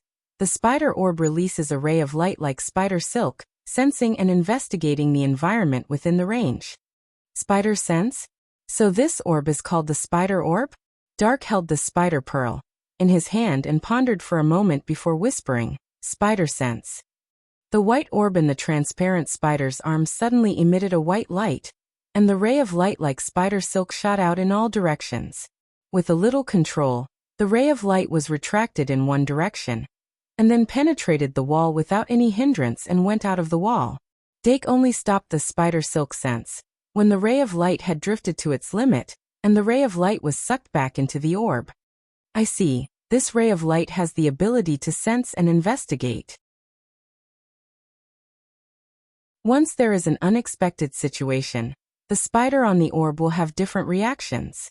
Although it will take time to master it, it is unexpectedly more useful than I thought.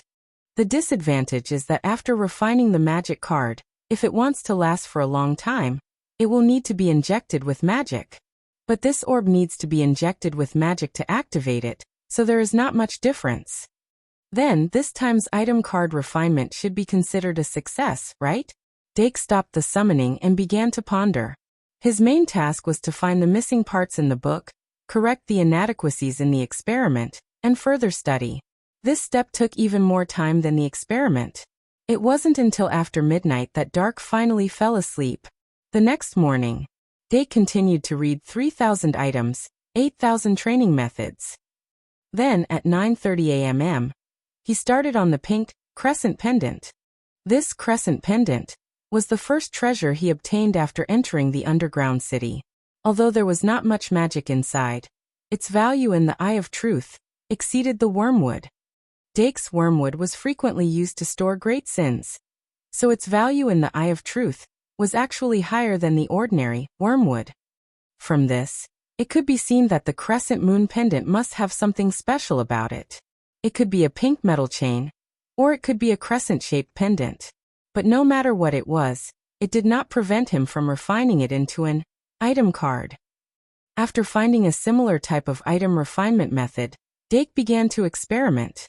The second time, the item refinement was indeed smoother.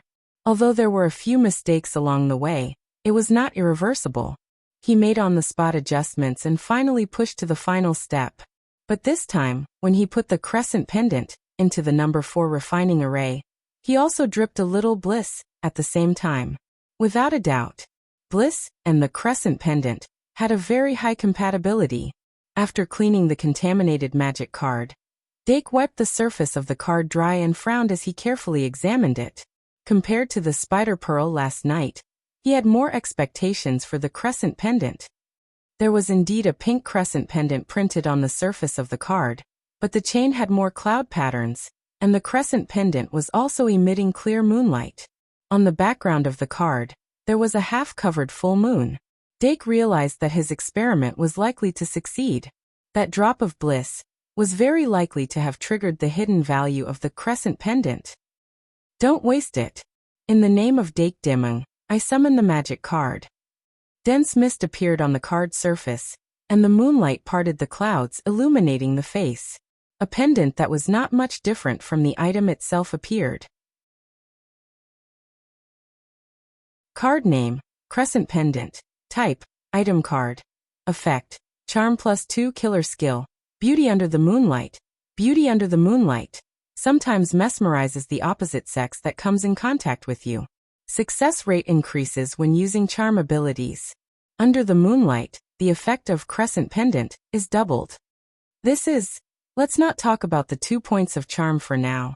Can beauty under the moonlight be stacked with mesmerizing body? Dake immediately thought of mesmerizing body, a killer skill.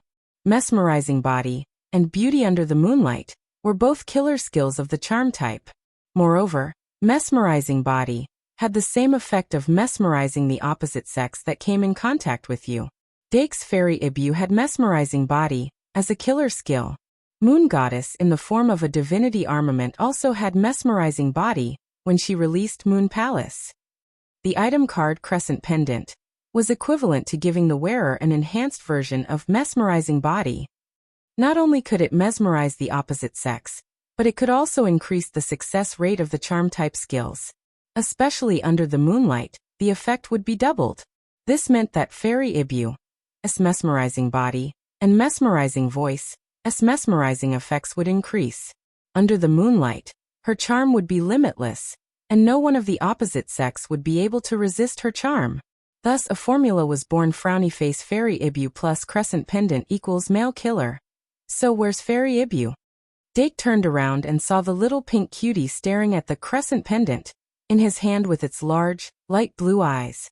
As the embodiment of bliss, this kind of jewelry that was rich in bliss had a natural attraction to it. Moreover, Fairy Ibu had the personality of a little girl and liked cute accessories and little dresses. Dake suddenly had an idea. I wonder if it can learn normal summoning skills now? If I give it this Crescent Pendant, it'll definitely do its best to learn it, right? Thinking that he might have the chance to create a Fairy Ibu that would study day and night, Dake felt a little excited. If even Fairy Ibu, who had become lazy after school started, could become a model for studying hard. Just as he was thinking, Dake suddenly noticed another gaze looking in his direction. Among the embodiments of bliss, Ball Sea Lion didn't have much bliss factor, Dream Demon and Milk Jar didn't have much interest in jewelry and pretty clothes, and Vampire's Daughter wasn't here. Thus the only one left was Fox Demon. Dake looked in the direction of the gaze, but the Fox Demon had already turned its gaze away, as if nothing had happened, and was seriously practicing its handwriting. It seemed to care a lot about its claw writing. However, the Fox Demon didn't have any mesmerizing skills, and this Crescent Pendant wasn't very compatible with it. Thus, Dake still waved his hand at Fairy Ibu. Me Heartsuit Fairy Ibu's eyes lit up, and it hurriedly walked over with small steps, looking very shy. Dake stretched out his hand and put its 2 little claws on his knees, then gently stroked the fur on its back and said, I'll put it on for you. Fairy Ibu couldn't help but narrow its eyes. Dake used his 2 hands to open the chain of the Crescent Pendant, and put it on its head, then pulled its 2 long ears to his side. There was actually a buckle on the chain of the pendant, but Dake didn't open it. After putting it on, he picked up Fairy Ibu and looked at it carefully for a while, then smiled and said, It's very compatible. Whether it was the color of the Crescent Pendant, or its slightly charming aura, it was very similar to it. The entire pendant seemed to be one with it, a perfect match. Me Heartsuit Heartsuit Heartsuit. Fairy Ibu clearly liked it very much, and its face was full of happiness and excitement. Dake waited until its excitement was over, then said, Try out the additional ability of this pendant. Fairy Ibu nodded slightly, and activated the item's Sure Kill ability, the Beauty Under the Moon. Its charming temperament and flesh had clearly increased. Even though Dake had a considerable degree of immunity to that, he still felt a little enchanted in that instant. But from a certain point of analysis, the beauty under the moon eye and the mesmerizing body didn't have a substantial effect on the opposite sex. What increased its charm should be the success rate increases when using charm-type abilities. If it were under the moonlight, perhaps I really would have been enchanted by you. Dake rubbed hard against Fairy Ibu's face, then put it down. Then he raised the magic card a little, and dispelled the crescent pendant, as summon. Me. Fairy Ibu rushed to grab at its neck, but the pendant had already turned into light and disappeared. Dake stroked its head saying, when you master the normal summoning spells, this crescent pendant will be yours. Fairy Ibu's eyes lit up, and it nodded excitedly. Then it took the opportunity to be lovey-dovey for a while, before trotting back to read. Looks like I'll have to prepare some summoning cards for teaching. Dake looked at its back, and couldn't help but ponder. After the crescent pendant, Dake's next target was the Gale Dagger. The value of the Gale Dagger was about the same as the crescent pendant, but the Gale Dagger could shoot out gale blades, and could be considered a very practical weapon. If not for the fact that the first chapter of Magic Fire taught people how to compress magical fire into swords, spears, swords, and halberds, he would most likely have kept the Gale Dagger as a personal weapon. Now it would be better to refine it into a weapon card. Dake struck while the iron was hot, and began to refine it. In the end, a weapon card was also a type of item card. The conventional refining method could be found in the 3,000 items, 8,000 training methods. This time he didn't add any supplementary materials, and the main purpose was to increase his proficiency. The more complicated the item, the harder it was to refine it. Items like the spider orb, the crescent pendant, and the Gale Dagger had very simple attributes, but there was only one additional skill, and its function was very clear, so it was very easy to refine. The further he went, the more difficult it would be. After Dake summarized the refining experience of the crescent pendant, refining the Gale Dagger became easier.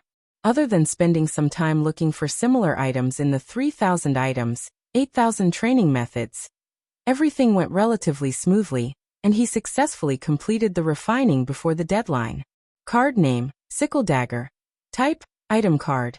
Effect, attack plus 200, additional skill Sickle Weasel Slash. Sickle Weasel Slash condenses the power of the wind, and shoots out a curved wind blade in front of you. A weapon card that can increase attack by 200. It's not very high among the weapon cards, but it's still passable. So its ultimate skill is called Sickle Weasel Slash? Speaking of which, the gun armament that I refined during the holidays is about the same level. Dake summoned the Sickle Dagger and waved it around in his hand, and it was quite handy. Dong dong dong. Just then there was a knock on the door. Dake opened the door, and Deanna and Luo C were standing there elegantly. It's time to go, let's eat, Deanna said excitedly. Give me a moment. Dake invited them into the room, and quickly cleaned up the leftovers from the experiment. Afternoon, it would be the opening ceremony of the Silver Cup. 233/233. I don't know why, but I feel very tired today, but I still insisted on finishing the minimum update, reward, and extra updates. Finally, I'm going to sleep. Good night. You're tuning in to the Earbook Haven YouTube channel. Don't forget to subscribe and join us on this journey to catch the most captivating stories.